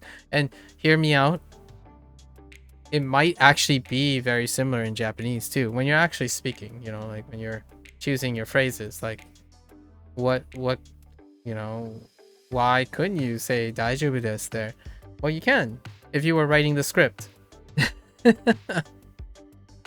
Sort of speaking, like what I mean is if you're gonna be the person that writes the script, you know, like a movie or something, why didn't they say, you know, daijoubu desu, kiotsukete, right? Kiotsukete kudasai or something like that. I don't know, that's being overly formal, but there are your mistakes too other than mix-up, so now you feel so bad. Sometimes people do have non-committal answers. Sometimes?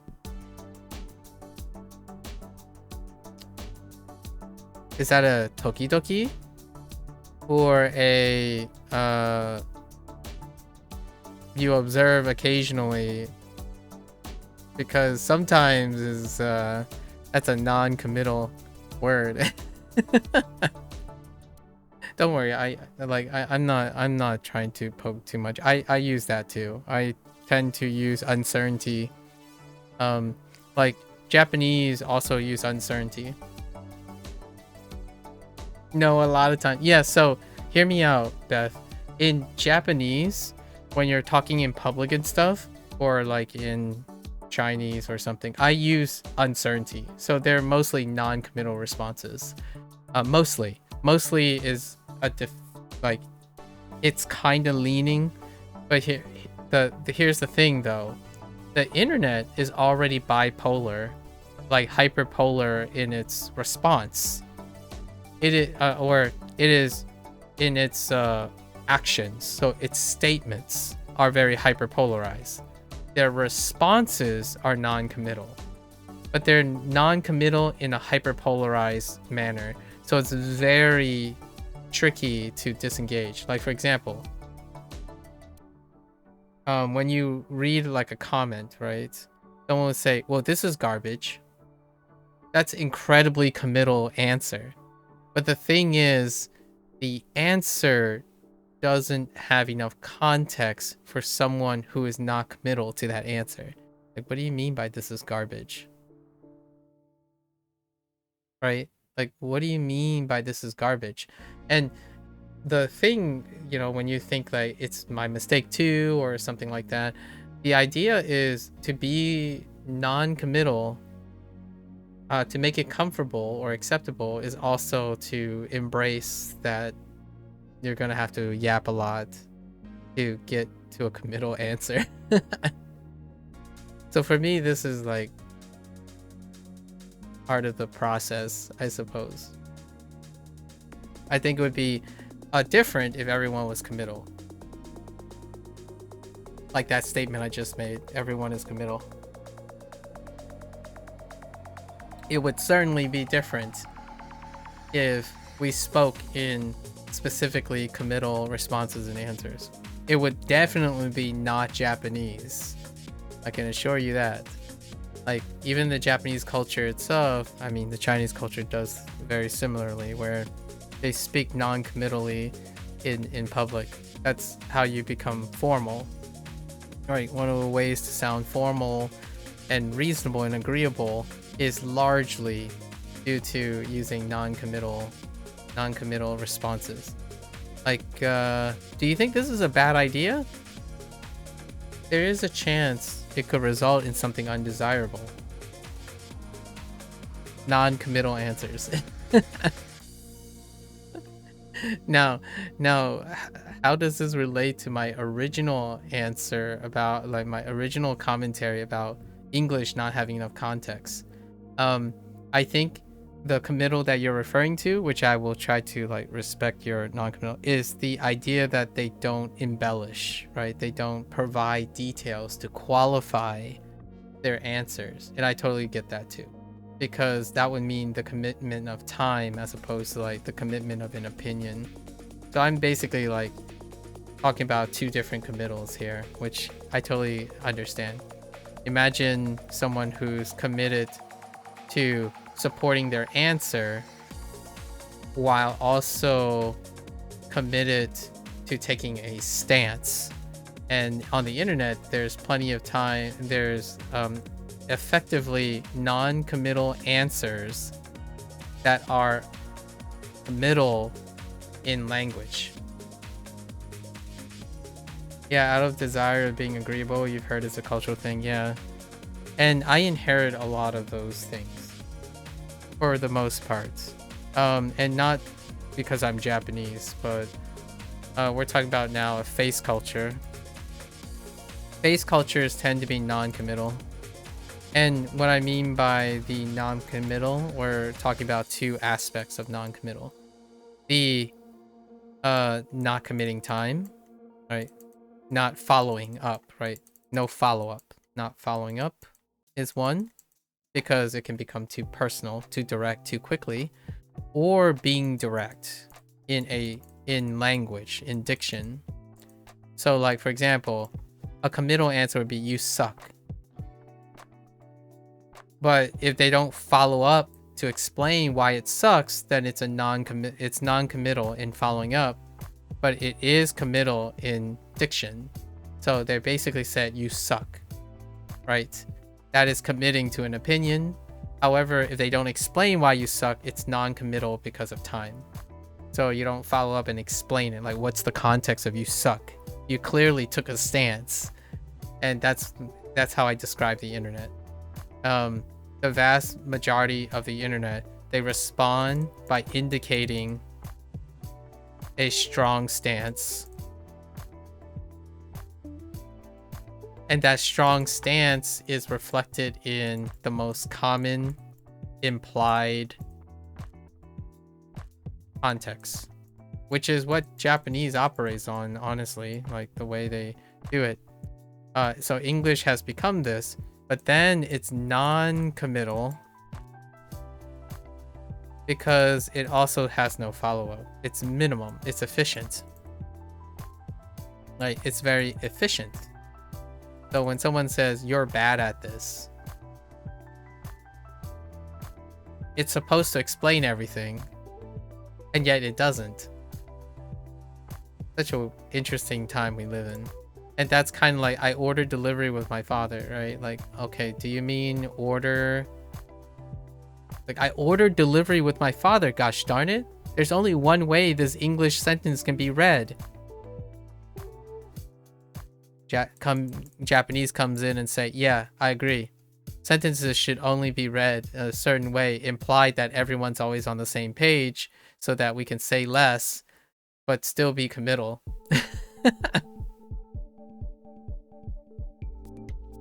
Like the whole idea of like searching for soul, daijoubu desu, and like the internet do be like that. Yeah, that's a really wonderful like inception statement. The internet do be like that. It's like, yeah, it do be like that.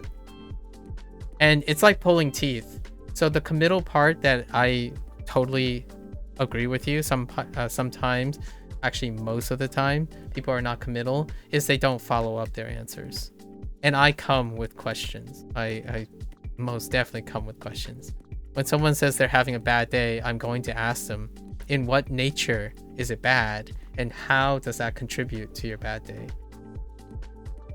Like, I need more details. I know when you say it's a bad day, you're already committed to the idea that the day is bad and there's nothing I can say that will change it. But I kind of just want to know, in what nature do you mean the day is bad? Like, just tell me why the day is bad.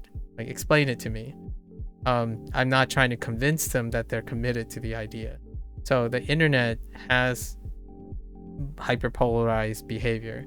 So you're asking questions not to change their mind. You're more like asking questions so you can understand what they're trying to say, because I don't vibe with the internet very much, like the committal thing.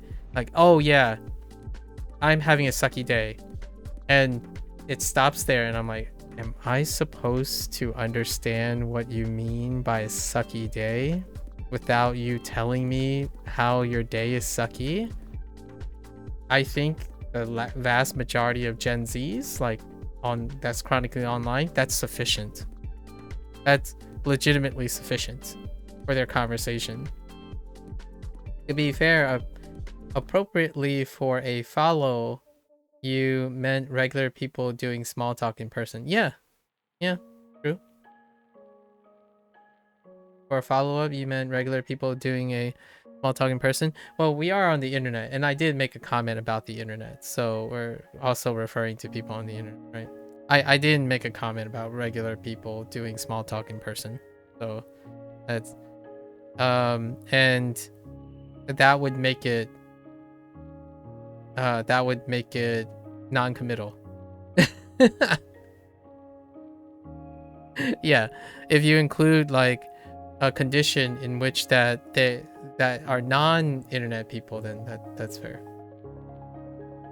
No, then it would be more murky, right? I'm not sure that's being fair to anyone. That's just, in my opinion, that's including people that are outside of what my comment was revolving around. But I guess you mean that your statement, sometimes people do have non-committal answers. You're referring to both regular people and online people. I'm not sure what regular people mean either. So that's kind of tough. And small talk has changed lately. On the internet, small talk is like big talk now. It's laborious and exhaustive. And I suppose that's a great way. That's one way to demarcate what a regular person is and an online person is, if small talk is laborious. So like small talk on the internet is the new like big talk. And to be fair to your early statement, yeah.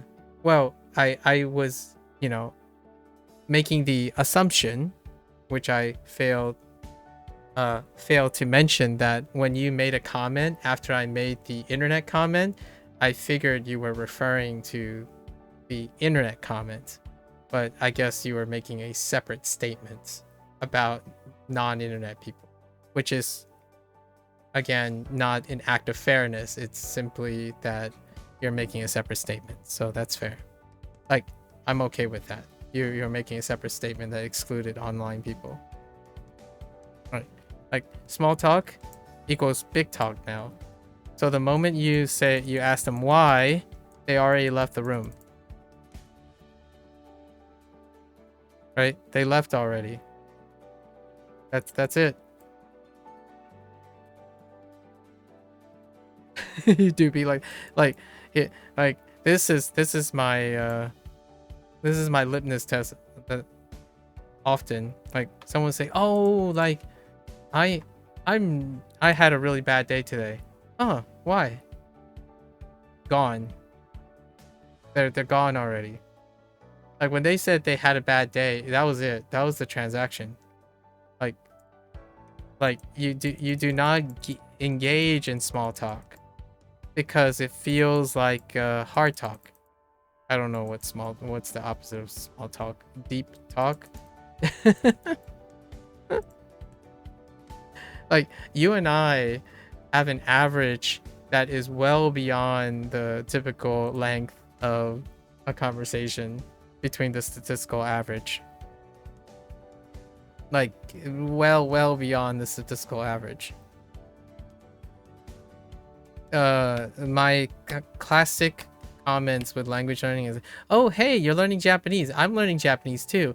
I'm like, "Oh, okay. Like, where are you in your Japanese study?" Gone. The person's already gone. It, like, they were like, they just wanted to let you know that that's what they thought, and then that was it. You know, that's kind of the normal interaction. When you write a comment, it's not a chat, it's a forum, right? Like, the most common type of interaction you have is an asynchronous forum. You know, Reddit, YouTube comment section, Discord. You write a comment and you leave, and then you come back and maybe you'll have a comment back, but you might not even read it. That is, in my opinion, what normalizes the behavior. So nowadays, despite being someone who streams, right? Despite being someone who streams, and trust me, when you say something, you are probably the only person I'm going to be talking to. So the first thing you're probably going to reasonably expect is I'm probably going to say hello and ask you a question back. And no, that still doesn't check out in the logic department. Like, they come in and they say, "Hey, did you see the new Chainsaw Man movie?" Gone. Or no, they would say, like, "Oh, I really like it." Gone. Or I would say something like, "Oh, hey, no, but I have seen the Chainsaw Man show. What do you think about the movie?" They would continue their line of thought. And once they're complete, they're gone. They didn't respond or wait or look for, like, an acknowledgement of their existence or something like that. They simply wanted to state what they wanted to state and then leave. Is some of that low attention span or bots though? These ones, well, I know when a bot is happening. That happens a lot. So, because this could be how you determine you're real. I study human communication patterns most of the time. So I can assure you that there are some pretty clever bots out there, but they're not enough to answer my questions. Like, what I mean is, you don't presume things without having an answer to your question. So the nature of my questions are how I check if there's a bot.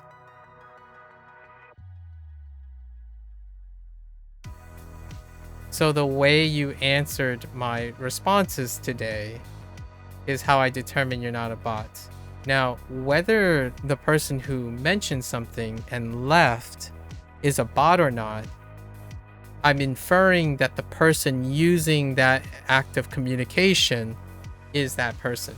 So if that person ended up using a bot to spam me of something, that is a reflection of their inability to create small talk. So, like, my statement still stands for if it was a bot or not. Like, my criticism is of the person who, or my observation is an extension of the person who's operating those actions. So if you have to use a bot to try to get the attention of someone, then that person itself would also be incapable of small talk, or, like, have a deficiency in small talk. Right. And the thing about the low attention span, That is a really large concern right now. I'm not sure. It's a really big, it's a large can of worms about the low attention span thing. But definitely had my opportunities to watch a couple videos about that, or it's like people's hot takes on that, and some interesting experiments that have been done recently. In the last 2 or 3 years, there had been some clever. I don't know if longitudinal studies are available yet, but there have been some clever ways to test group attention span, like maybe like the root causal corollary behavioral studies between like what is contributing to the behavioral attention span. We're not talking about like permanent losses or something like that, but more so the like the appearance or frequency of shorter attention spans. There is a segregation, by the way. Like there's a separation that's happening, right? A very noticeable separation between those like chronically online, exposed to a very specific type of media. You can use your imagination what that is. I was gonna cough and make a fun jest, but those are real, like for sure. In terms of bots, I've met several kinds of bots, but largely Twitch bots are not that great right now. They do respond though. They do respond to key phrases, and you can trigger them. Yeah, you can trigger them. I kid you not. They do respond to audio input now. But I'm an eccentric, or at least I feel like I'm an eccentric. So whenever I ask, so like someone would, a bot would say something like, "Hey, I really like your I really like how consistent you are. Keep up the good work." I'm like,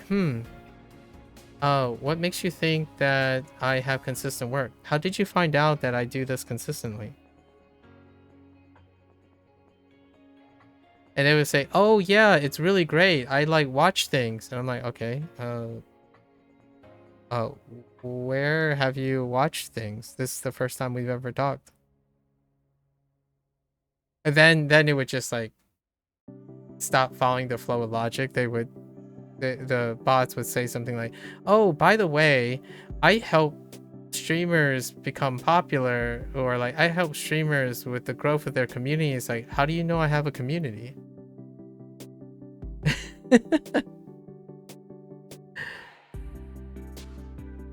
Yeah, basically.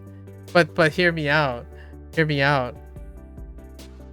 I would like those days would be useful if they actually used it in their response. And we're yet to reach a bot that can read and integrate the meaning of what 391 days feel like to a human being. So like there's no expression of like individualized feeling about it. It's like, "Oh yeah, I saw that you did 39 days of wanikani. I have this experience about wanikani." And I'm like, "Okay, hold on. Okay, go on. Share with me this experience. Do you think 391 days is a long time or a short time?"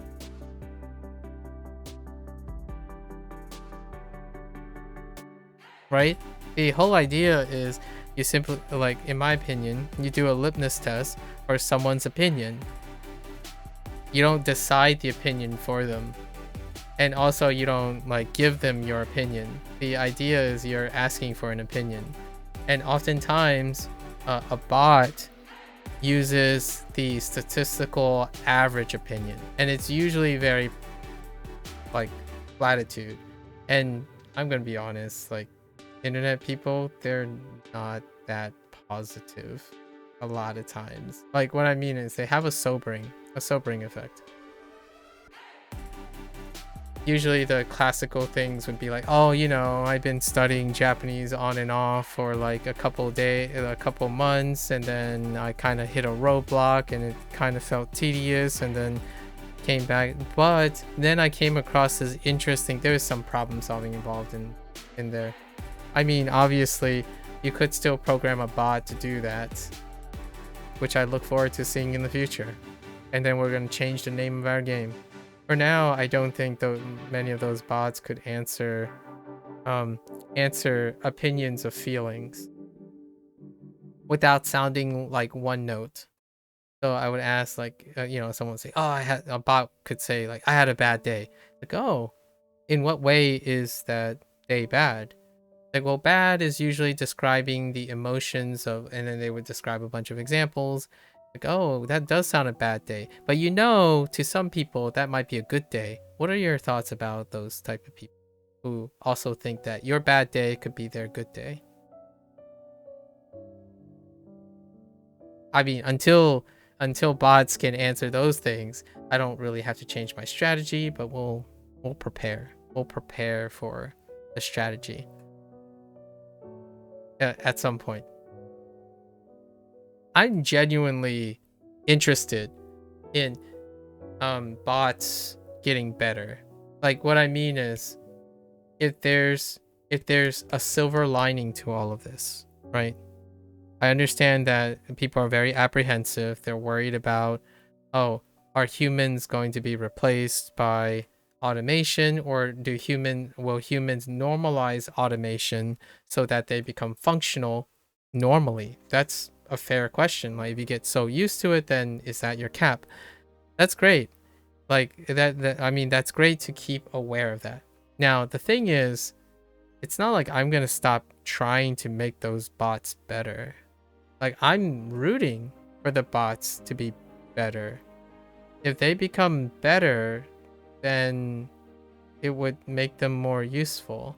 So my counter argument to the silver lining about bots is that if bots are here to stay and like AI and stuff is here to stay, I sure as heck going to contribute and test and challenge them to the point where they are effectively exceeding me. So the idea here is, if you're going to make something stay, I will want you to challenge to replace me. So that's like the oxymoron, like that's the like the oxymoronic or the paradoxical thing about this, right? Those who are fearful that they will be replaced by a tool are also the very reason the tool could become better and useful, right? Like, how do you improve a tool and do things? You have challenges, and that's kind of my thought. Like, I actually do, like, if bots are here to stay, I'm again, this is a silver lining situation. If someone says that I can't tell the difference between a bot, I will welcome the day when I am defeated by my inability to understand communication nuances of humans. And you might be like, a lot of people would say like, well, you already mistaken a bot. It's like, bots don't behave like Gen Z internet people. They actually behave like me more than anything. Like, what I mean is, they will sound non-committally geopolitically agreeable language with subtextual intellectual undertones. That's not what I encounter 90% of the time. The things that I discussed, like low attention span, like for example, low attention span, that's not indicated in bot activity. Bot activities are usually are used to baton passing. And largely because those bots are trying to achieve a result. Most of the communication online, they're not trying to achieve a result. A lot of times when someone says, hello, I'm having a bad day, I'm not even entirely sure what the purpose of their comment is. I need to ask about their comment. A bot, though, when you say something, they will respond in some way. And it's kind of like what is the telltale sign of one of the AI things in communication? They try hard. They're tryhards. They're very consistently tryhards with a positive geopolitically positive bent.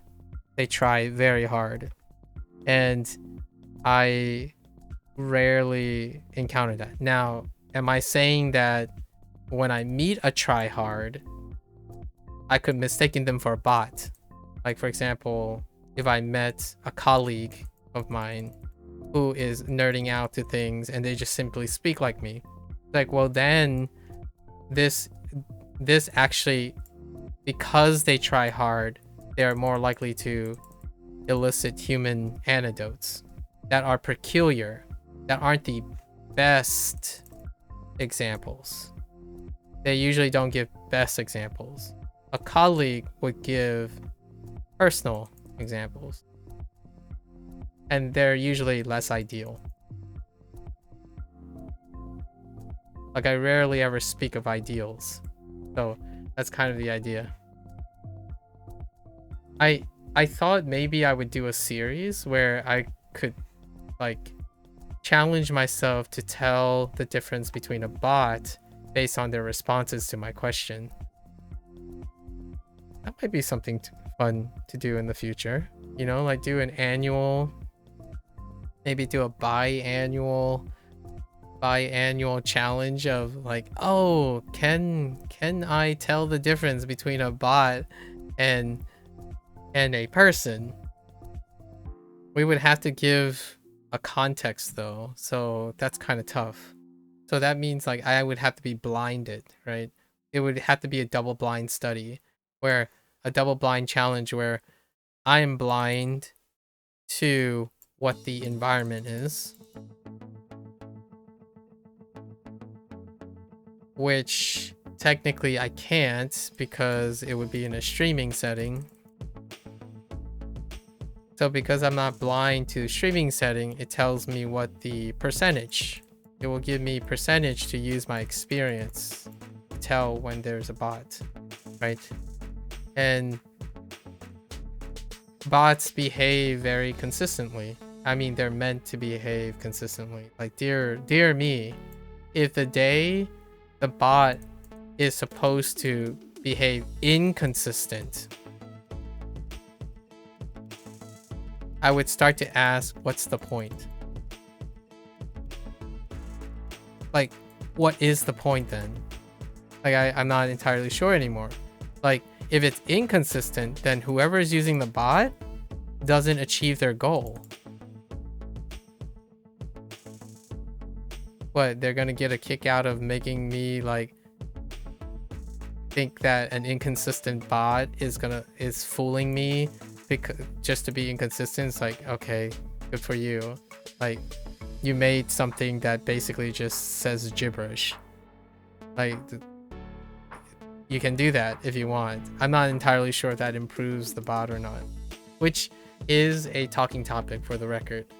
Right now, like, companies are trying to make bots more human, right? Which then it goes back to whatever what Beth said earlier, where bots can end up sounding non-committal. They could possibly behave non-committal. Imagine one day where, like, you know, hey Gemini, right? Well, wait, I don't know if that triggers phones. Okay, that doesn't trigger phones. So like, hey Gemini, can you explain to me comprehensively at a specific level of Japanese the following review of this particular game? And that guy's like, nah, I don't feel like it.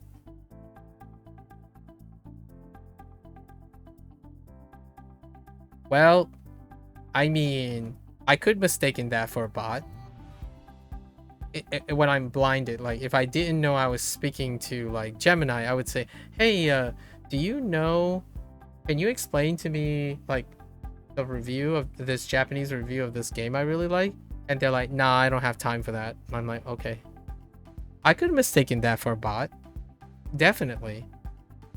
And then my next thought is, oh man, you really got me. Now, what is your function again? Is it companionship? Like, man, that response, I don't want to be your friend, even if you're a bot. Like, I don't understand your function, my friend. Like, what are you supposed to do? I guess the other person, the bot designer, could say, well, the whole purpose is to fool people like you. It's like, congratulations. You managed to prove that you spent your life trying to prove someone wrong by making a bot that no one wants to use. I'm not sure who's losing here. And that's a counter argument for myself, because I do want bots to be useful. So if what I said hypothetically makes someone wants to use that bot, I think that person has a market for an apathetic bot. But for myself, I really do hope that when I'm talking about bots and like low attention span and stuff, I like to think that I'm trying to do something about it. Like, I'm trying to encourage people to do better. I mean, I know that's preferential and all that, but I do agree that bots can be incredibly helpful, even testing them. Like, I test scams. Well, I'm not a scam buster. I simply analyze scams and whatnot for fun, because I kind of want to know what the Skippy is on, you know, your latest scams, like your latest scam formats and whatnot. And the whole low attention span thing, I've been working at that for some time now. So a few people, the feeling and consternation with their belief that they have like a permanent loss in attention span has become like a really big crux. And the irony here is the people who believe they have low attention span, they would still listen to me talk to them for like 5 hours straight. And that's usually how I would end the discussion. It's like, I don't think you have low attention span. We were at this for 5 hours. Right? And there is a correlation between the idea of like the availability of engagement and how persistent the engagement is with that perceived low attention span.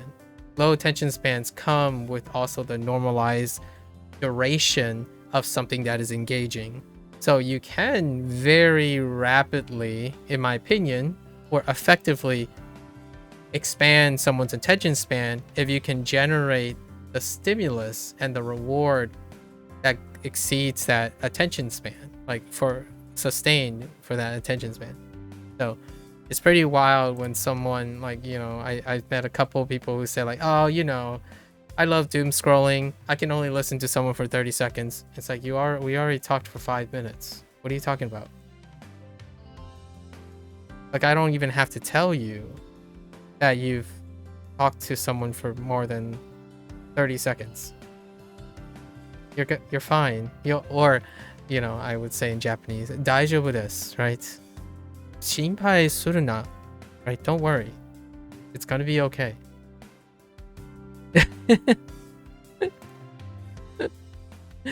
Anyways, sorry, I'm still stuck on order. So what are you? It's definitely not buy, right? We're not buying anything. Maybe we're receiving something, or we're sending out something. It could be like dasu.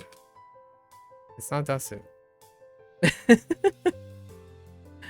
Maybe consideration? Like if we considered it, so like no, that's not past tense. Man, I really thought it was the dasu thing. Dust is out. Maybe ask. It's ask. It's probably ask. Not that type of ask, guys. Ask with the K. Don't even get me started on American dropping Ks.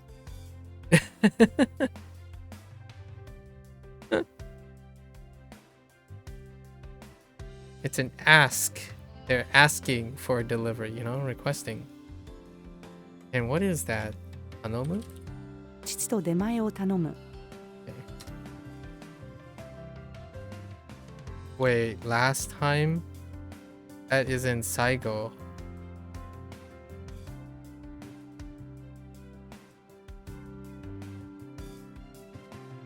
Anata ka.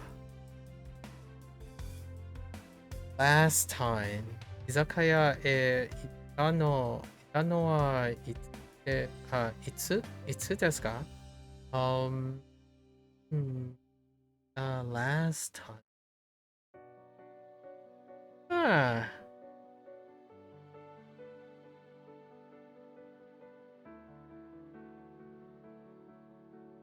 I can't wait till Pro Call. It's like Pro Call was here earlier. I'm looking forward to when Pro Call completes his, I don't know, education and start constructing on machine learning and the AI stuff, because I genuinely want to interact with someone who's working, actively working in there. I consider myself very optimistic about the people and believing in investing in people who make tools, not necessarily believing in the tool itself. I think there's enough times in this world now that it's kind of a little bit sobering and maybe somewhat disappointing that tools nowadays are often more trusted than having another human being, right? And I totally get trauma, slanderous, mischievous, intense, but where there is malice, there's love. Where there's sadness, there's happiness. Where there's misunderstanding, there's also understanding beyond objectivity, right? Where there is apathy, there's also sympathy and possibly even empathy. And nowadays it's kind of disappointing that people don't even like doing business with each other. The highest concentration of bots that I've encountered are bots masquerading as artists. And the first thing I test when they say they're artists is if they have elements of humanity in the creation process. That's the first thing I ask. May I ask, what are you into creations? Do you establish rapport with your customer beforehand? Or are you typically a bot could respond with something like, well, I do what I think is best for my client. All right. And what is that? There's a cyclic logic in this. So a bot, in my opinion, it would be interesting to see how a bot get out of a cyclic argument. Because if what you're doing, if what you do that's best for your client, then what's best for your client is not what you do. Right? Because what's best for your client is dependent on what's best for your client. So if you think you're doing what's best for your client, that's not true. So the way you can answer that question is you break the irrational loop and choose something. So oftentimes bot would choose something like one of a characteristic, they would all in on one side of the argument or decision, because in my opinion, usually bots have to make decisions. They don't engage in rhetoric. If they engage in rhetoric, it comes off very weird. At least for now. It would be really awesome to see if they can capture human rhetoric in the future. That would be an interesting thought experiment. I'm not sure what the function of all of that is though. Is it necessary for a bot to know how to engage in human rhetoric?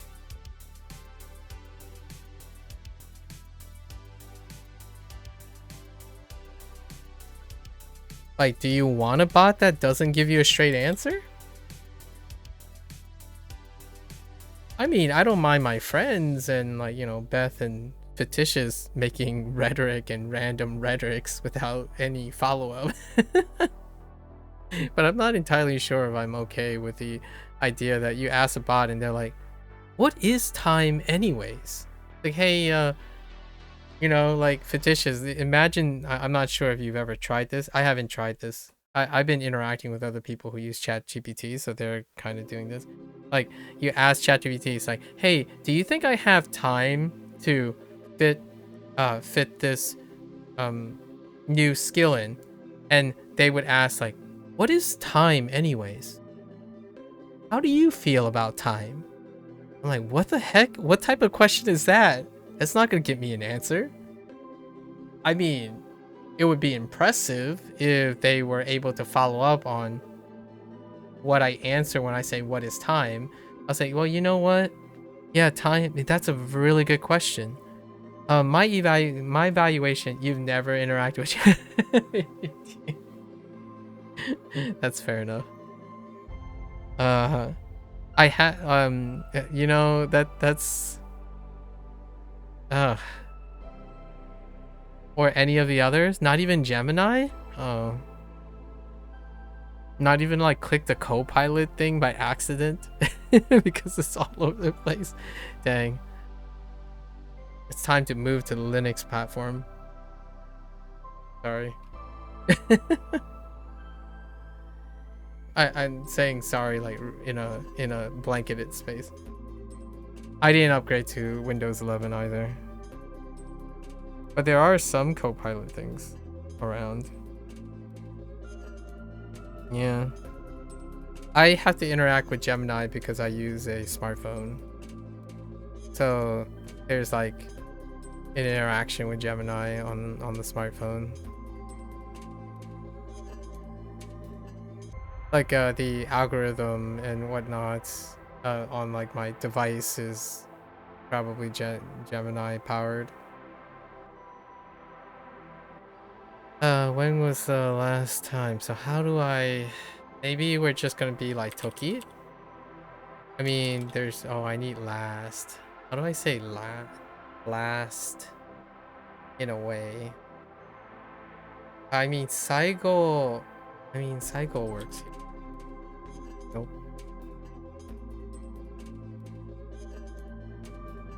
Okay. That, I mean, that's the end, so it doesn't imply time. So previous, we could use previous, like Saki. Okay. Oh wait, no, Itsu's over there. Maybe like Go? No, that's after. Well, what about before? Maya? No.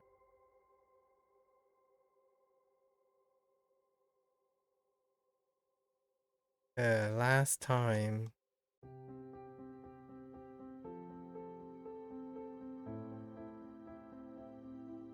Above? No.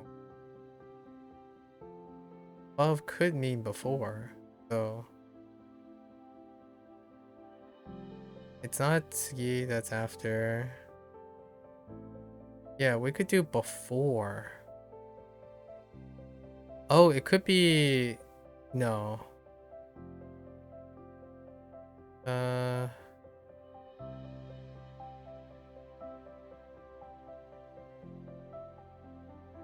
It could be, right? So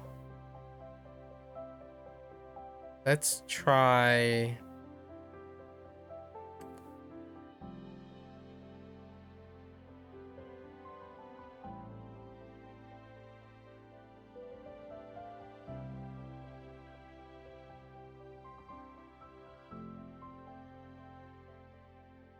that is so rough.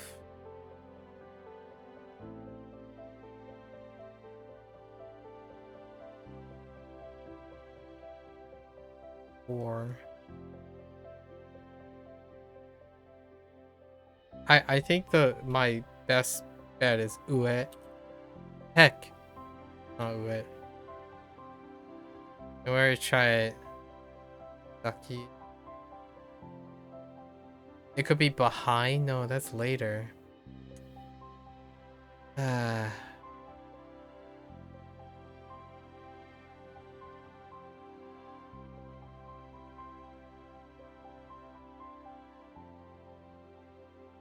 Okay, how about Ayani? No. Yes. No.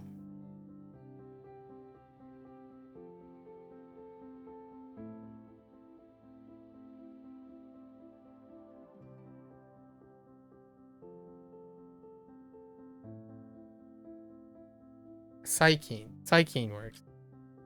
アンケート。あなたが最近居酒屋へ行ったのはいつですか？ Recent, yeah.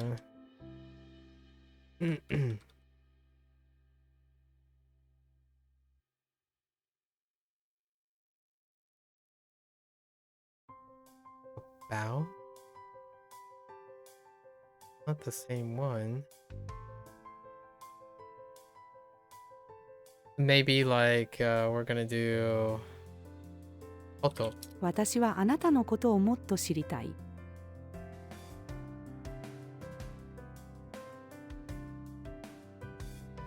Otto? ちょっと遠くまで歩く。Alright. あなたはどの村の出身ですか？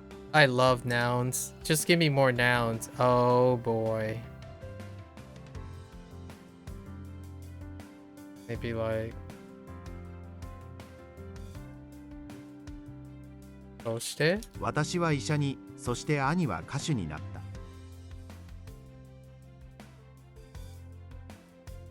In addition to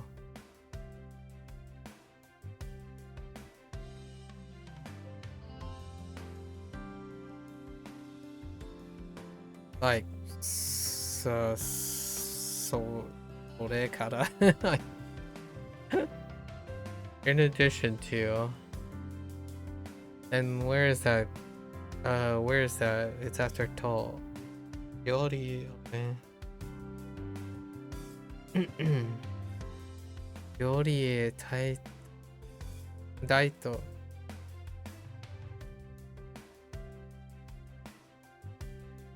ティップ払う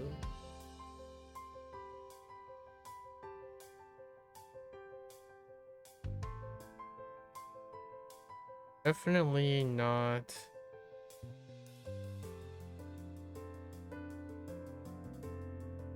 whatever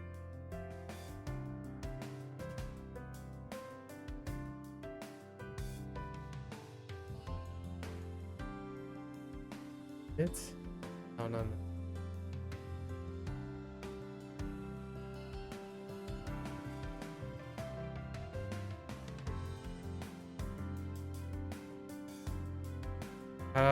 別に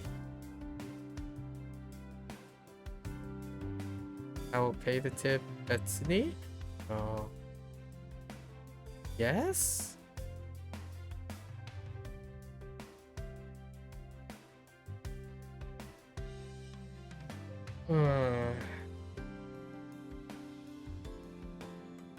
Eight We got Thai, just Thai. I guess that's enough to and Jin.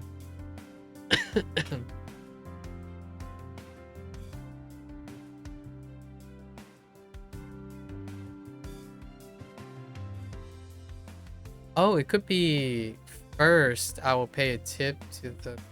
No. That's a. What?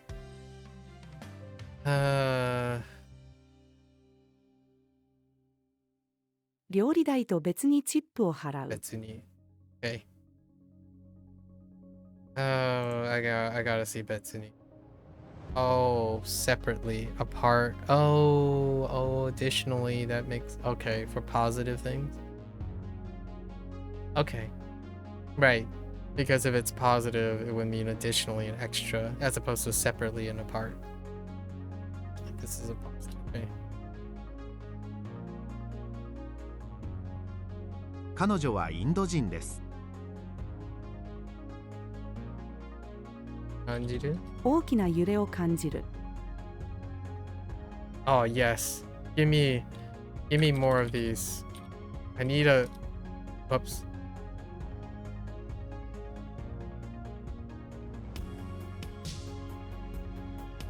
この遊園地は月曜日より水曜日の方が空いています。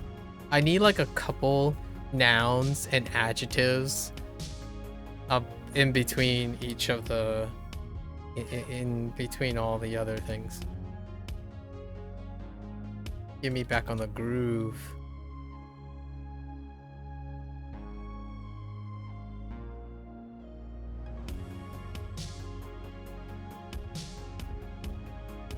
Which one is this? Yoshi?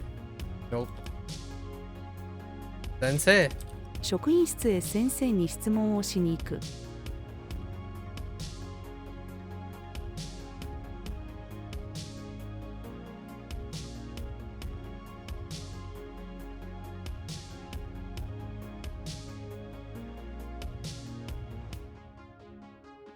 Wait.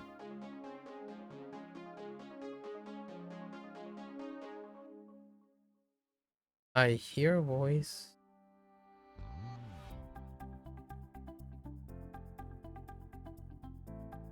What?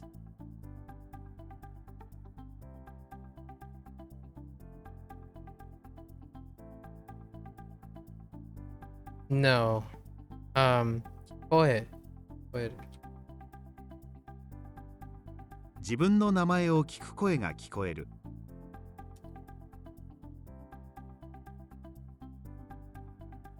オーストラリアに留学をするので、円からドルに両替をした。 Heck you. Oh gosh. 彼女の年は30くらいだと思います。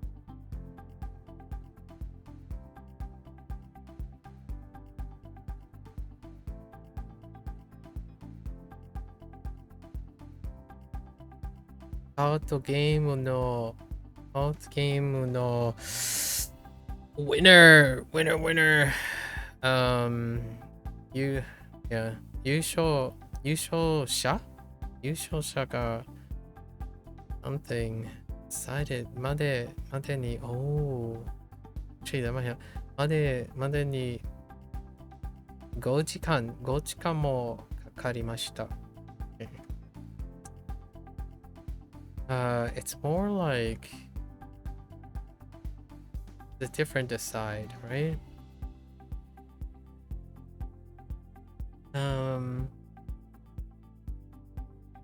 Ade.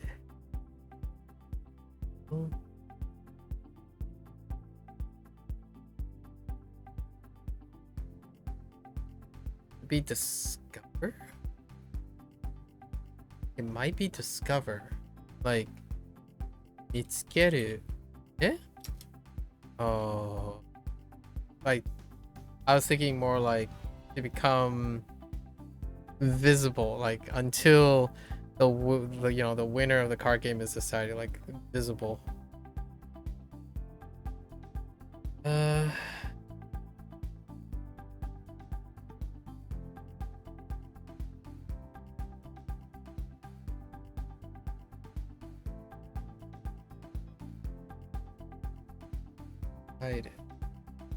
How do you decide something?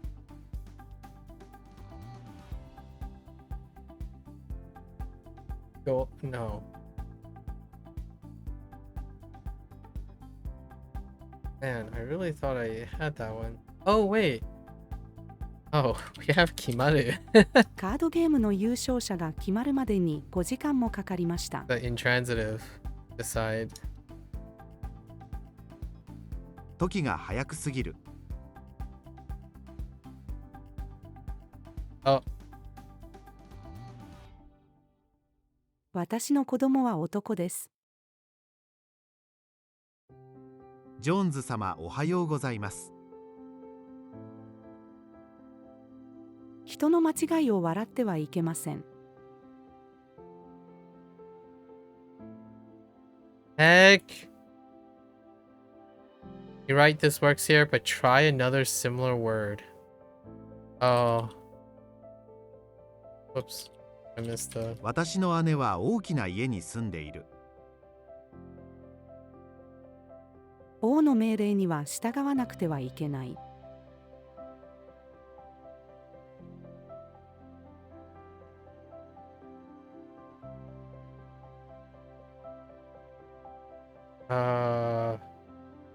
Mo? Also.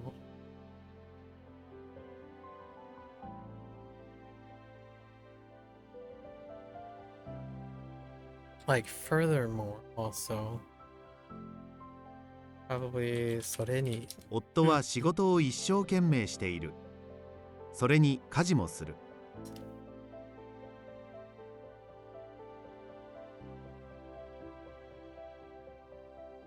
That's why I don't like. Wait.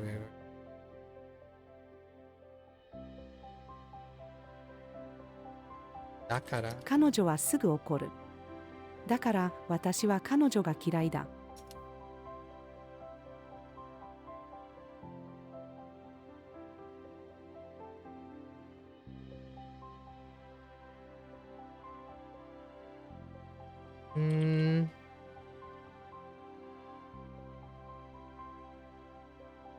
No.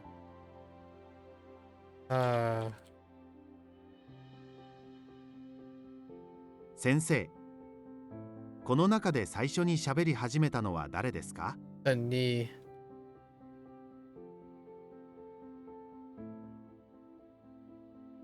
一番ハッピー。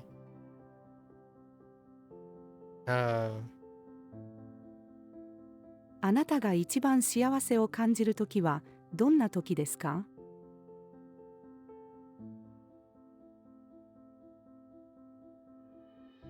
メール。ごめんなさい。今日の授業を休みます。I mean, it's a text, right?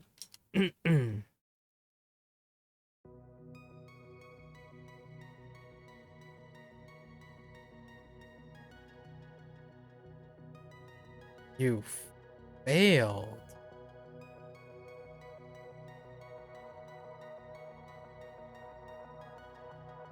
So that's not negative.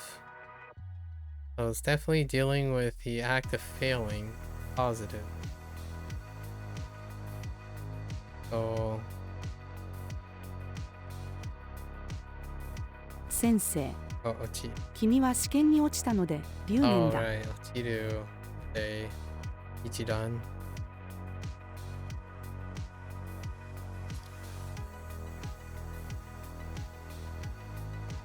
箱から色鉛筆を出す。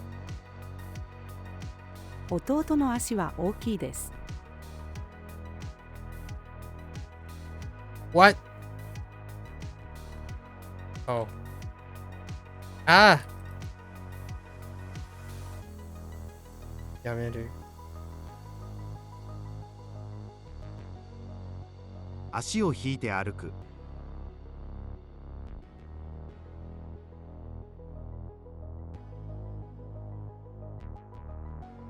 僕はガヤガヤしたところが嫌いだ。What the ガヤガヤした。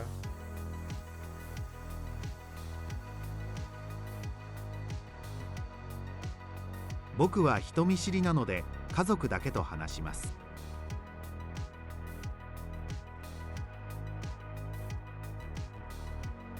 大きな thing? Thing? この大きなものは何ですか？怖い夢を見る。What? 君がにだ。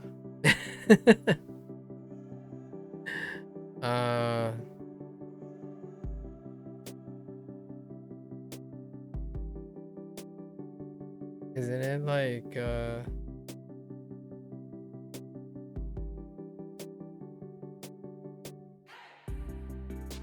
Oh wait. Da could be not the ending, but something that's needed. 夫が妻に、君が必要だ。離婚しないでください。Story. Managatari? Oh wait, what the heck is Managatari supposed to be? Story? Hold up.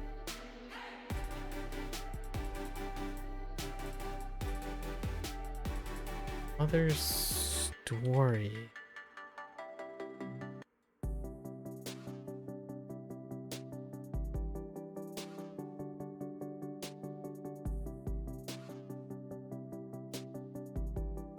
「父の話は面白い」 Yeah, Monogatari has to be like linked to another thing, but it's the same character, I think.「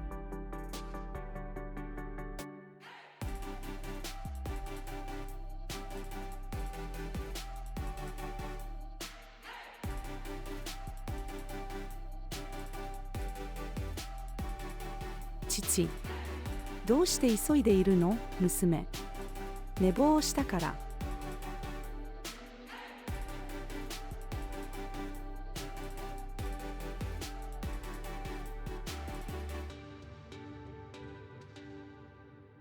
僕はレストランでバイトをしたことがあります。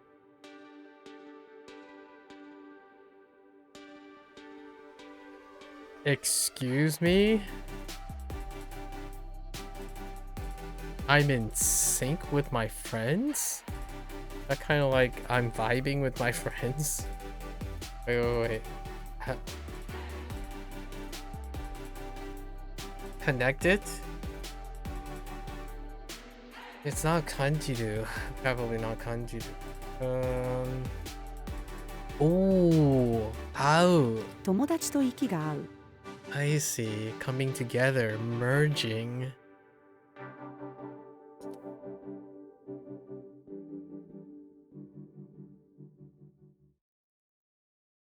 Okay. Heck! 先生が生徒に「うちにたどり着くまでが遠足ですよ」 Oh, they're home. Okay, fair enough. 僕は中学3年生です。 I'm gonna go with わからないことを質問することはとても良いことです。 excuse me. Oh.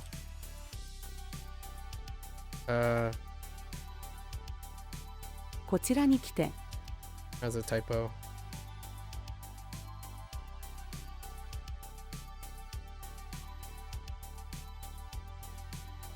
Heck, a more formal version? What the formal version of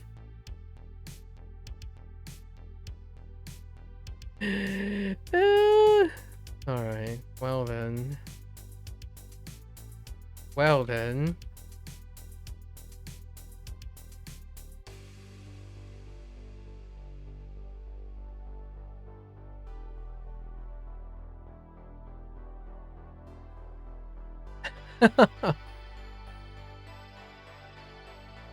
Oh wait, is this Soul? Oh, okay. Hold up. A more formal version of... Yeah.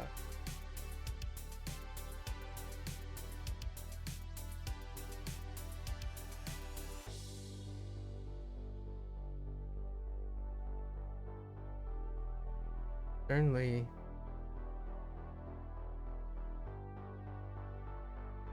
This is not a formal version, is it? No.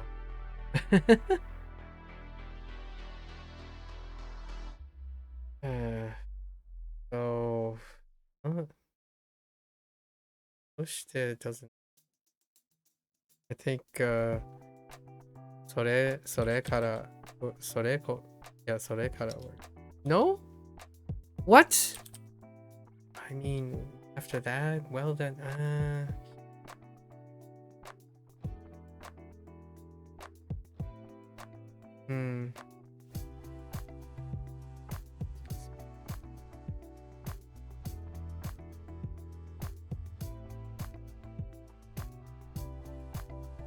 It's not to continue. Like, I don't think it's a verb. Can't be. Or can it be a verb? Like to continue. I will explain the next thing.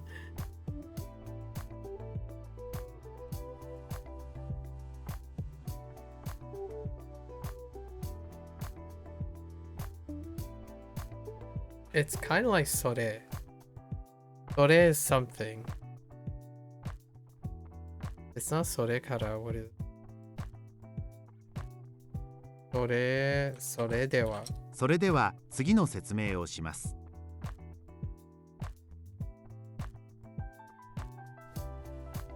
normal。日本では家で靴を脱ぐのが普通だろう。同僚を誘う。金曜日なので一緒にバーへ行きましょう。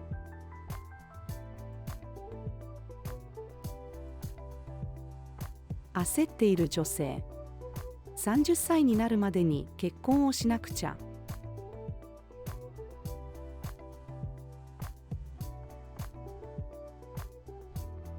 この場所はとても危険だ。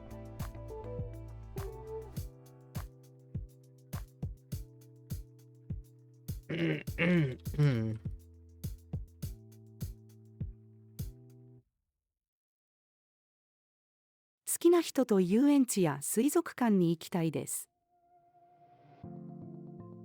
開発者。このペンはとても書き心地が良いだろ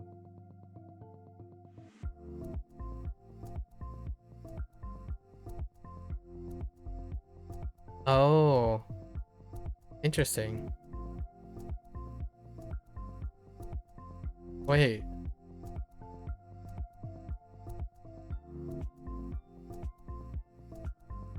あの方を知っていますか？咳をしている友達に。君は風邪でしょう？彼は下の階に住んでいます。Oops, I forgot the time. 僕は立つより座る方が好きだ。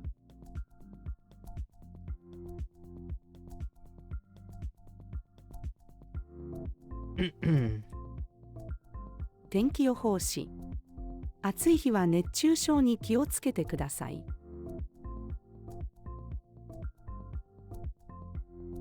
これは母の花瓶だ。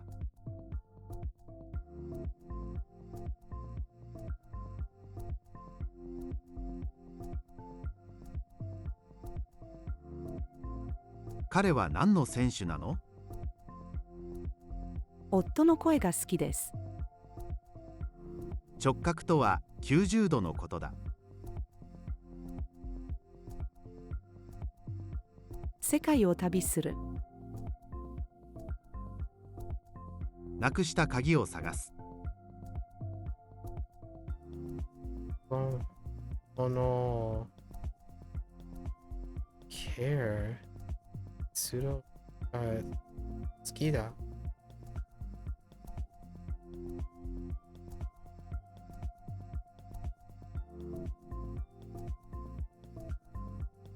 Take care. Good care.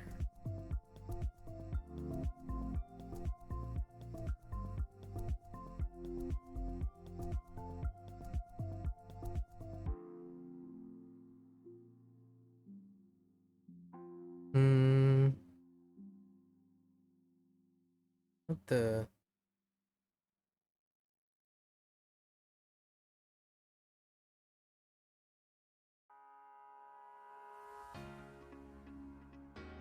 It's not like pause it or anything. Maybe they're to look after.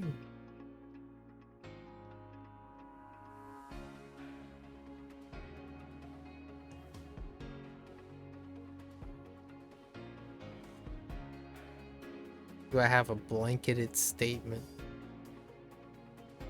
Do I have a blanketed statement on taking care of things?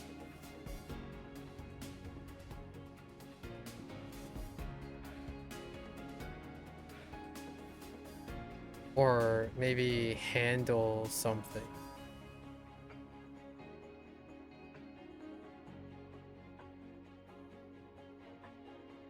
Could be something like maintaining something. Like maybe to continue. To keep up. Oh, you know what? To keep up kind of works. So we could try... Tuzutsukeru? Tuzutsukeru. That's not...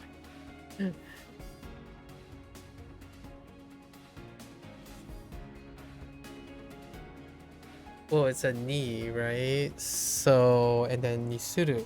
That's like deciding. So you're deciding to care.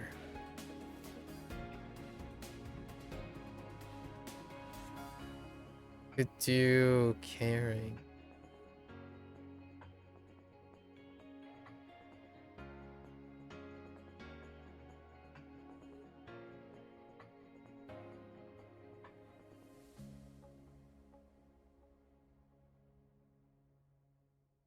Um,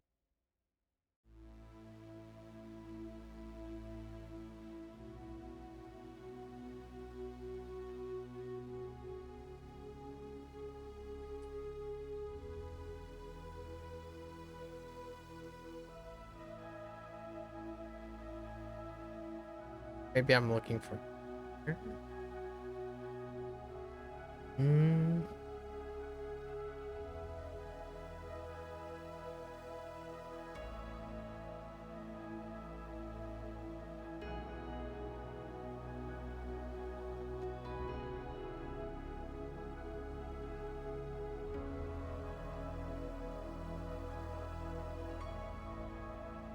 And it's getting my best. Maybe it's like a relational thing.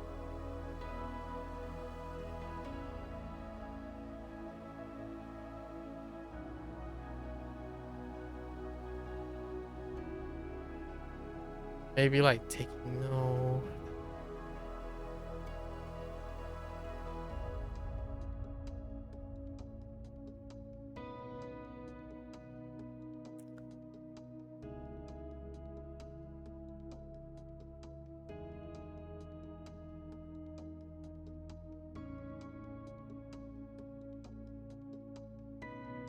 Maybe it is Mitsukeru. No. I was thinking, oh no, that's not the right one.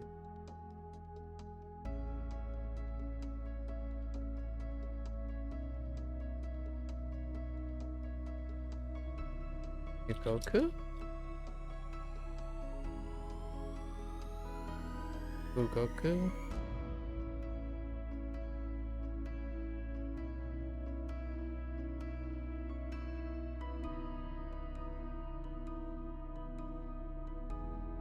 I have no idea. What?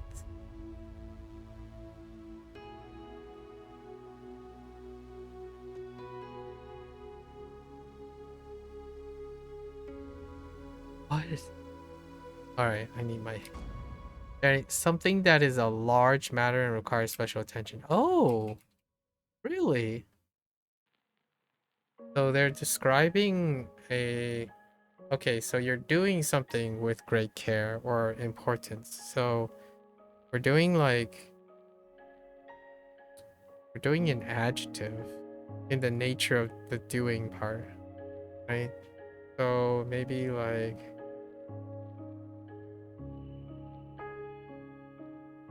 Daiji. No? Or no, daiji. 私は物を大事にする人が好きだ。Okay. あれは猫の赤ちゃんじゃない、チーターの赤ちゃんだ。 Hints to the rescue.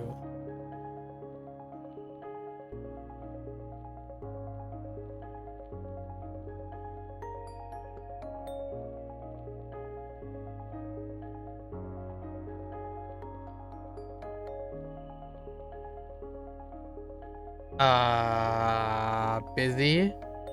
Oh, no.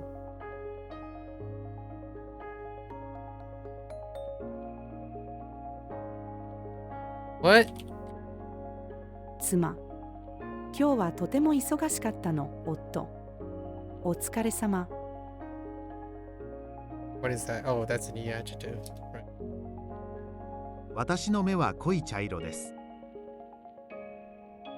この島はとても小さいです。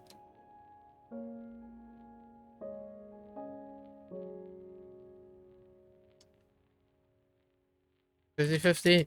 Oops. That explains it. 私のママは可愛いです。彼女の顔はとても小さいです。明日の天気はどうですか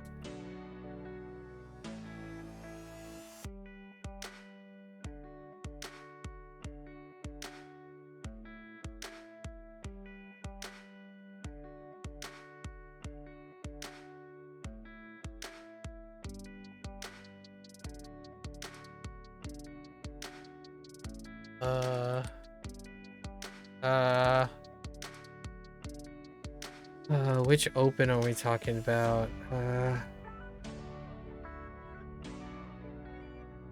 No. 開け。窓を開けたのは誰ですか？開けたの。開けた。Question. What's a different question? 先生、誰かこの問題の答えがわかりますか？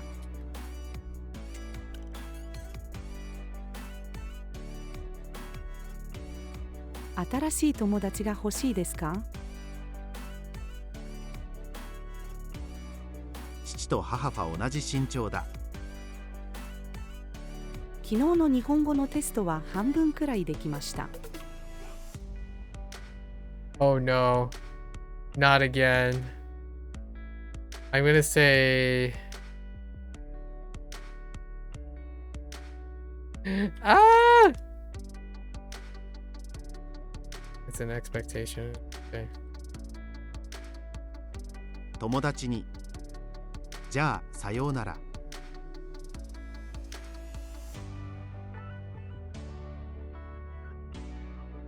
友達に忠告をする。彼と関わらない方がいいよ。あなたが大好きな食べ物は何ですか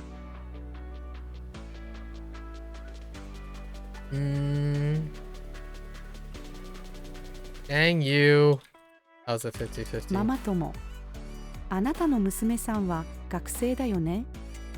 I wonder if the other one is always in a more formal thing. 私は今部屋の中にいます。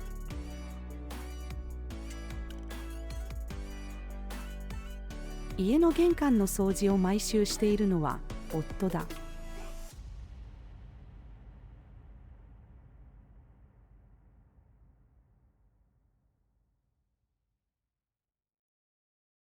純子、なんで困っているの？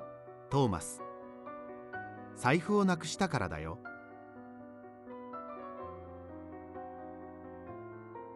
彼女は日本人じゃない、韓国人だ。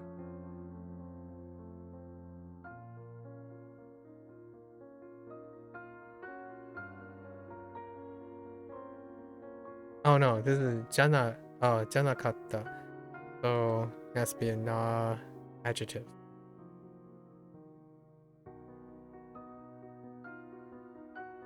Whoops. クッキーを作ることは大変じゃなかった。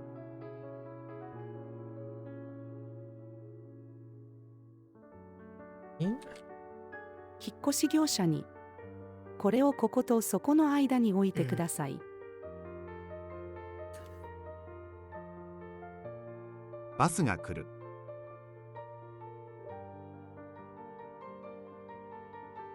赤ちゃんが動く様子を撮影する。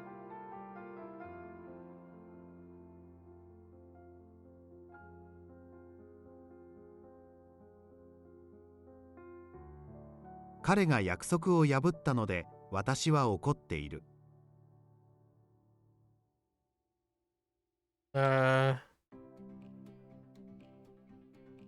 娘の能力を試験する。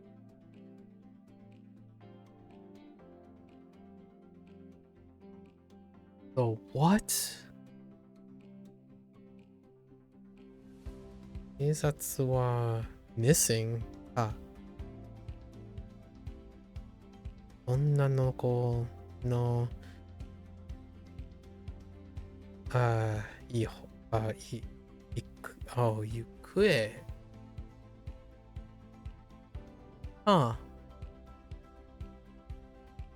上を操作して行方。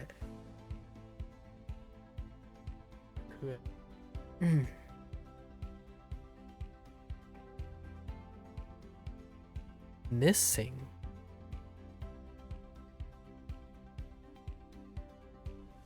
Adjective.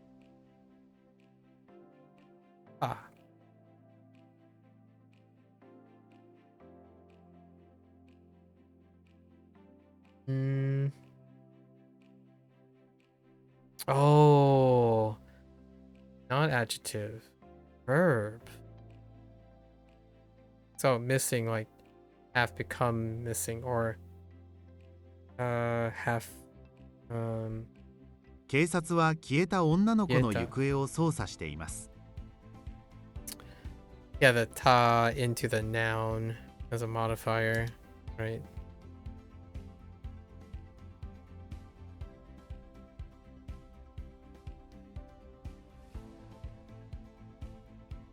父が息子に、どのデザインのカレンダーが欲しいの？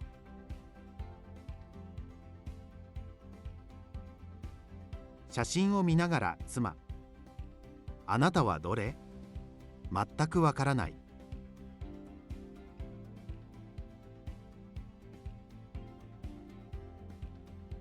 こんな古い家に住みたい人は誰もいないでしょう。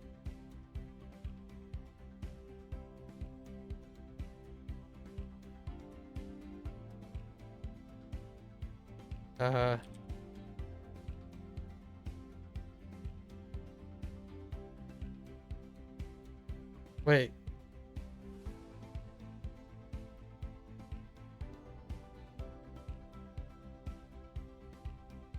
You place in?「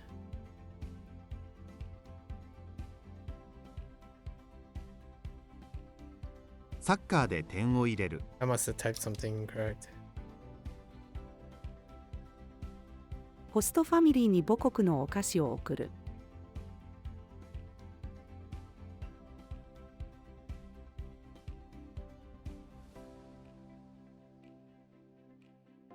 筋トレを続けることは簡単ではない。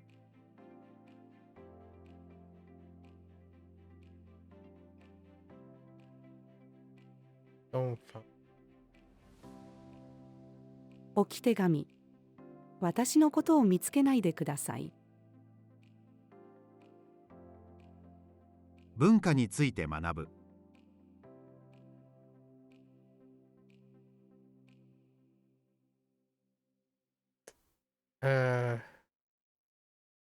霊感がある人。誰かが僕を見ている感じがする。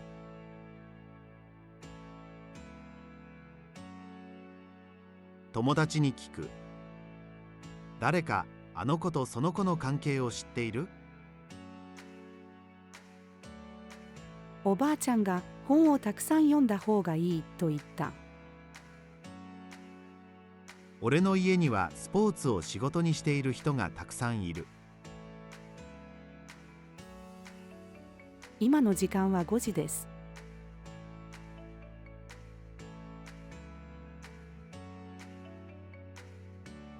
お母さんと映画を見るのは今日の午後にします。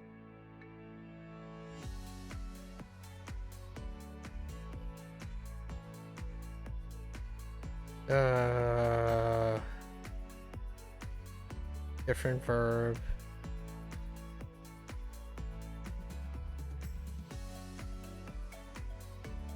Oh.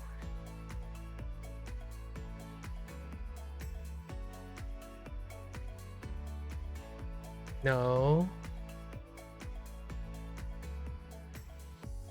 Different verb. Commonly used for turning switches.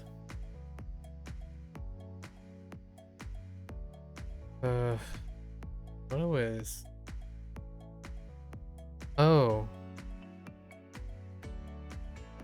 No.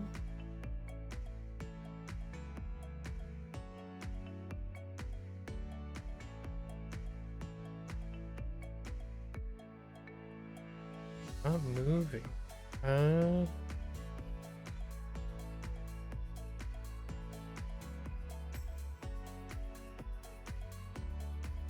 Ready? Wait, I already did that. Oh no, wait, that's open. I'm talking about turning off. We could stop something.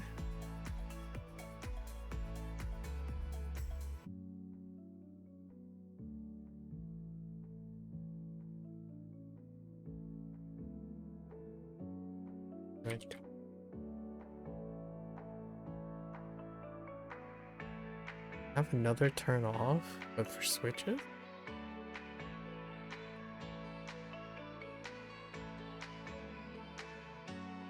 I'm not cutting it off, am I? Guess you could kiru. No, you can't kiru that. Can you kiru this? テレビの電 Oh 源を my 切る。 gosh, you can kiru this. Alright. Okay. I'll keep that in mind. Oh. 何を考えているの？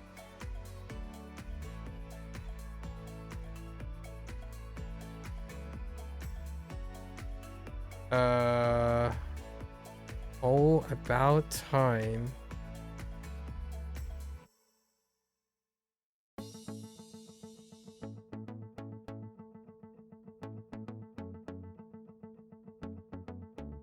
I think that's right.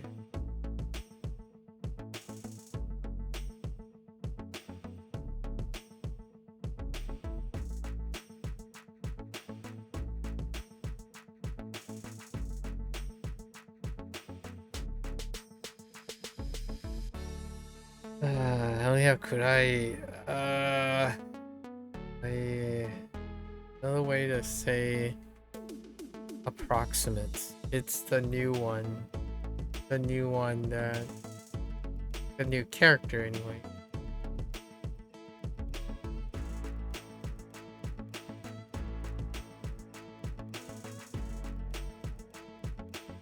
I have no idea what the read is on. Oh, そろそろ授業が終わる頃だ。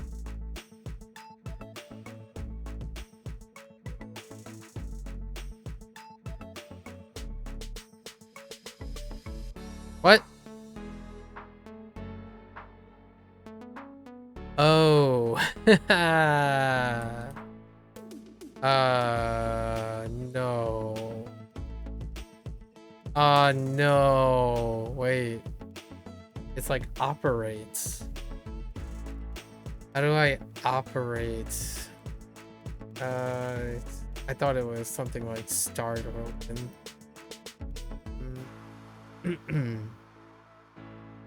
Probably like start. Oh. Oh. Das.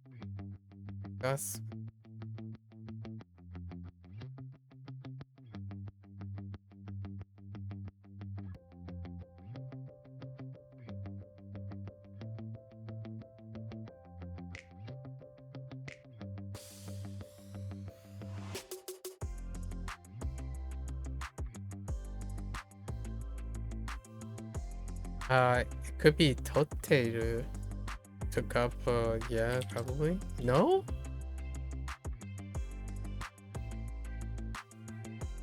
How's it? Yeah.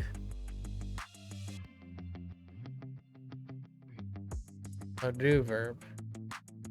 Or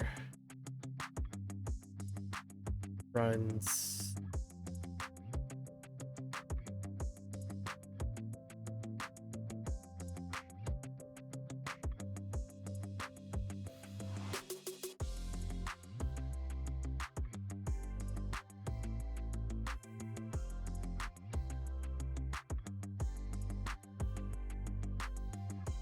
Yaru? Yaru would be yatteiru. I think that's fine. 私の母は花屋さんをやっている。That's no suru, that's for sure. Chips. Like a counter. 兄からポテトチップスを7枚もらった。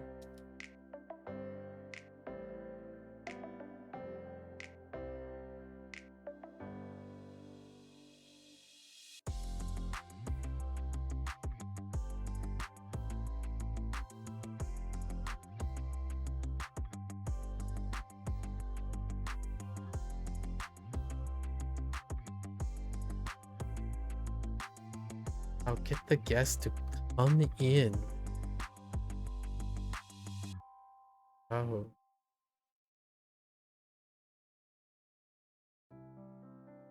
Add it with more. Oh. Oh. Maybe like an invitation? Oh, no. No? I mean, 会ってもらう. That seems okay. Yeah? Oh, no. That's not right. Aga? What the aga? That's a coincidence. Oh. Agaru. Oh, man. 客に部屋に上がってもらう。Alright, I really need to. Oh my gosh, that list. Is there a... Oh, to enter. Oh, okay.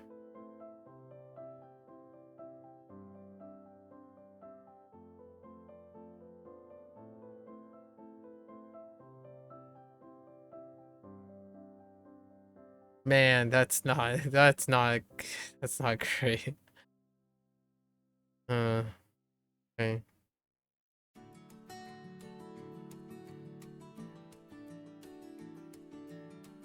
僕のお気に入りの公園はその遊具がたくさんあるところです。お父さんが子供に、海で泳ぐのは危険だよ。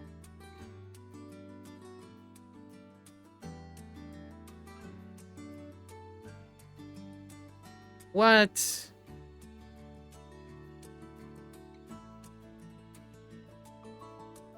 How do I like submit?「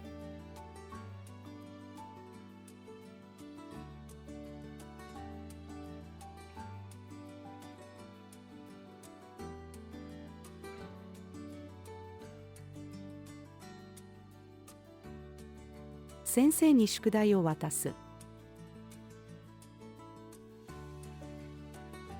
今日は集まってくれてありがとう。あなたとは考え方が違う。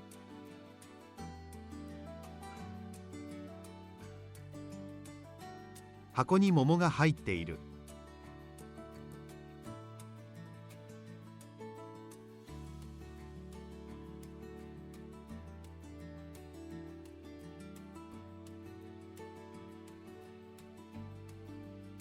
Oh, I can. Oh.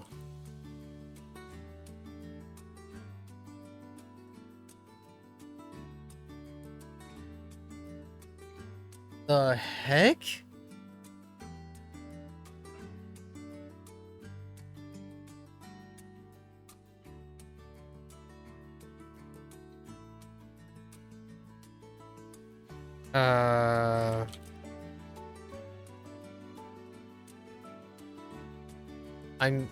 I guess I'm messing up the ending somehow.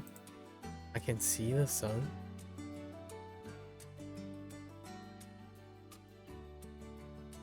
I'm messing up the ending?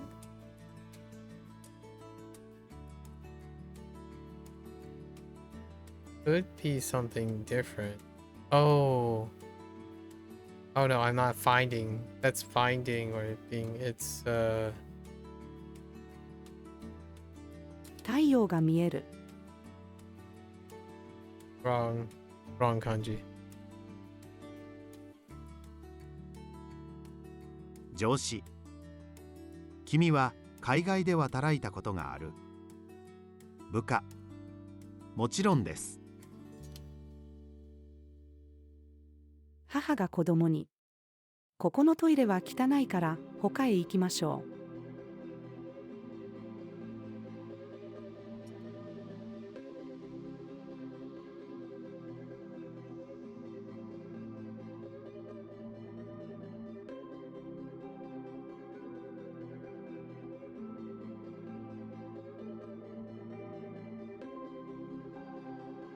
Oops.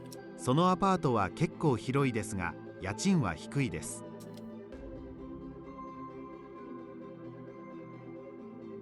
新しい考えが生まれる。一緒に歩きましょう。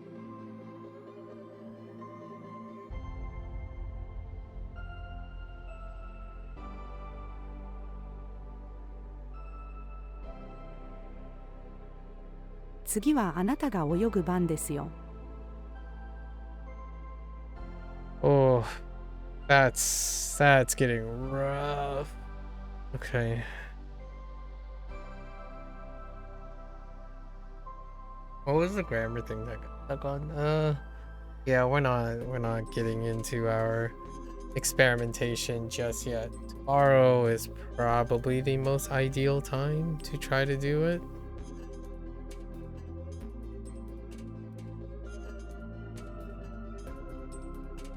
Oh, you have to reset the cram each time. I see. Textbook. Oh, well, that's interesting. Interesting. Okay. Well, it's after midnight. Alright, folks. That's a wrap for our Bunpro today. We talk about some stuff. Oh, yeah. The internet stuff, right? The bot stuff and cultural stuff. Non-committal language. Alright, folks. That's a wrap for our Bunpro session. If you're gonna watch this later, arigatou gozaimasu. As always, feel free to follow along, pick up Bunpro for yourself, give it a shot, right? You're more than welcome to yap about Bunpro, or basically anything else, right? Here to chat, to be a little bit more committal than usual, keep each other motivated and interested. Until next time, minasan mata ne. Mite kurete arigato, right? Thanks for watching. I'll see you guys next time. I'm gonna get up, walk around, get some energy, sure, pep in my step, and I'll be back for Hanzi Hero. Thank you, thank you.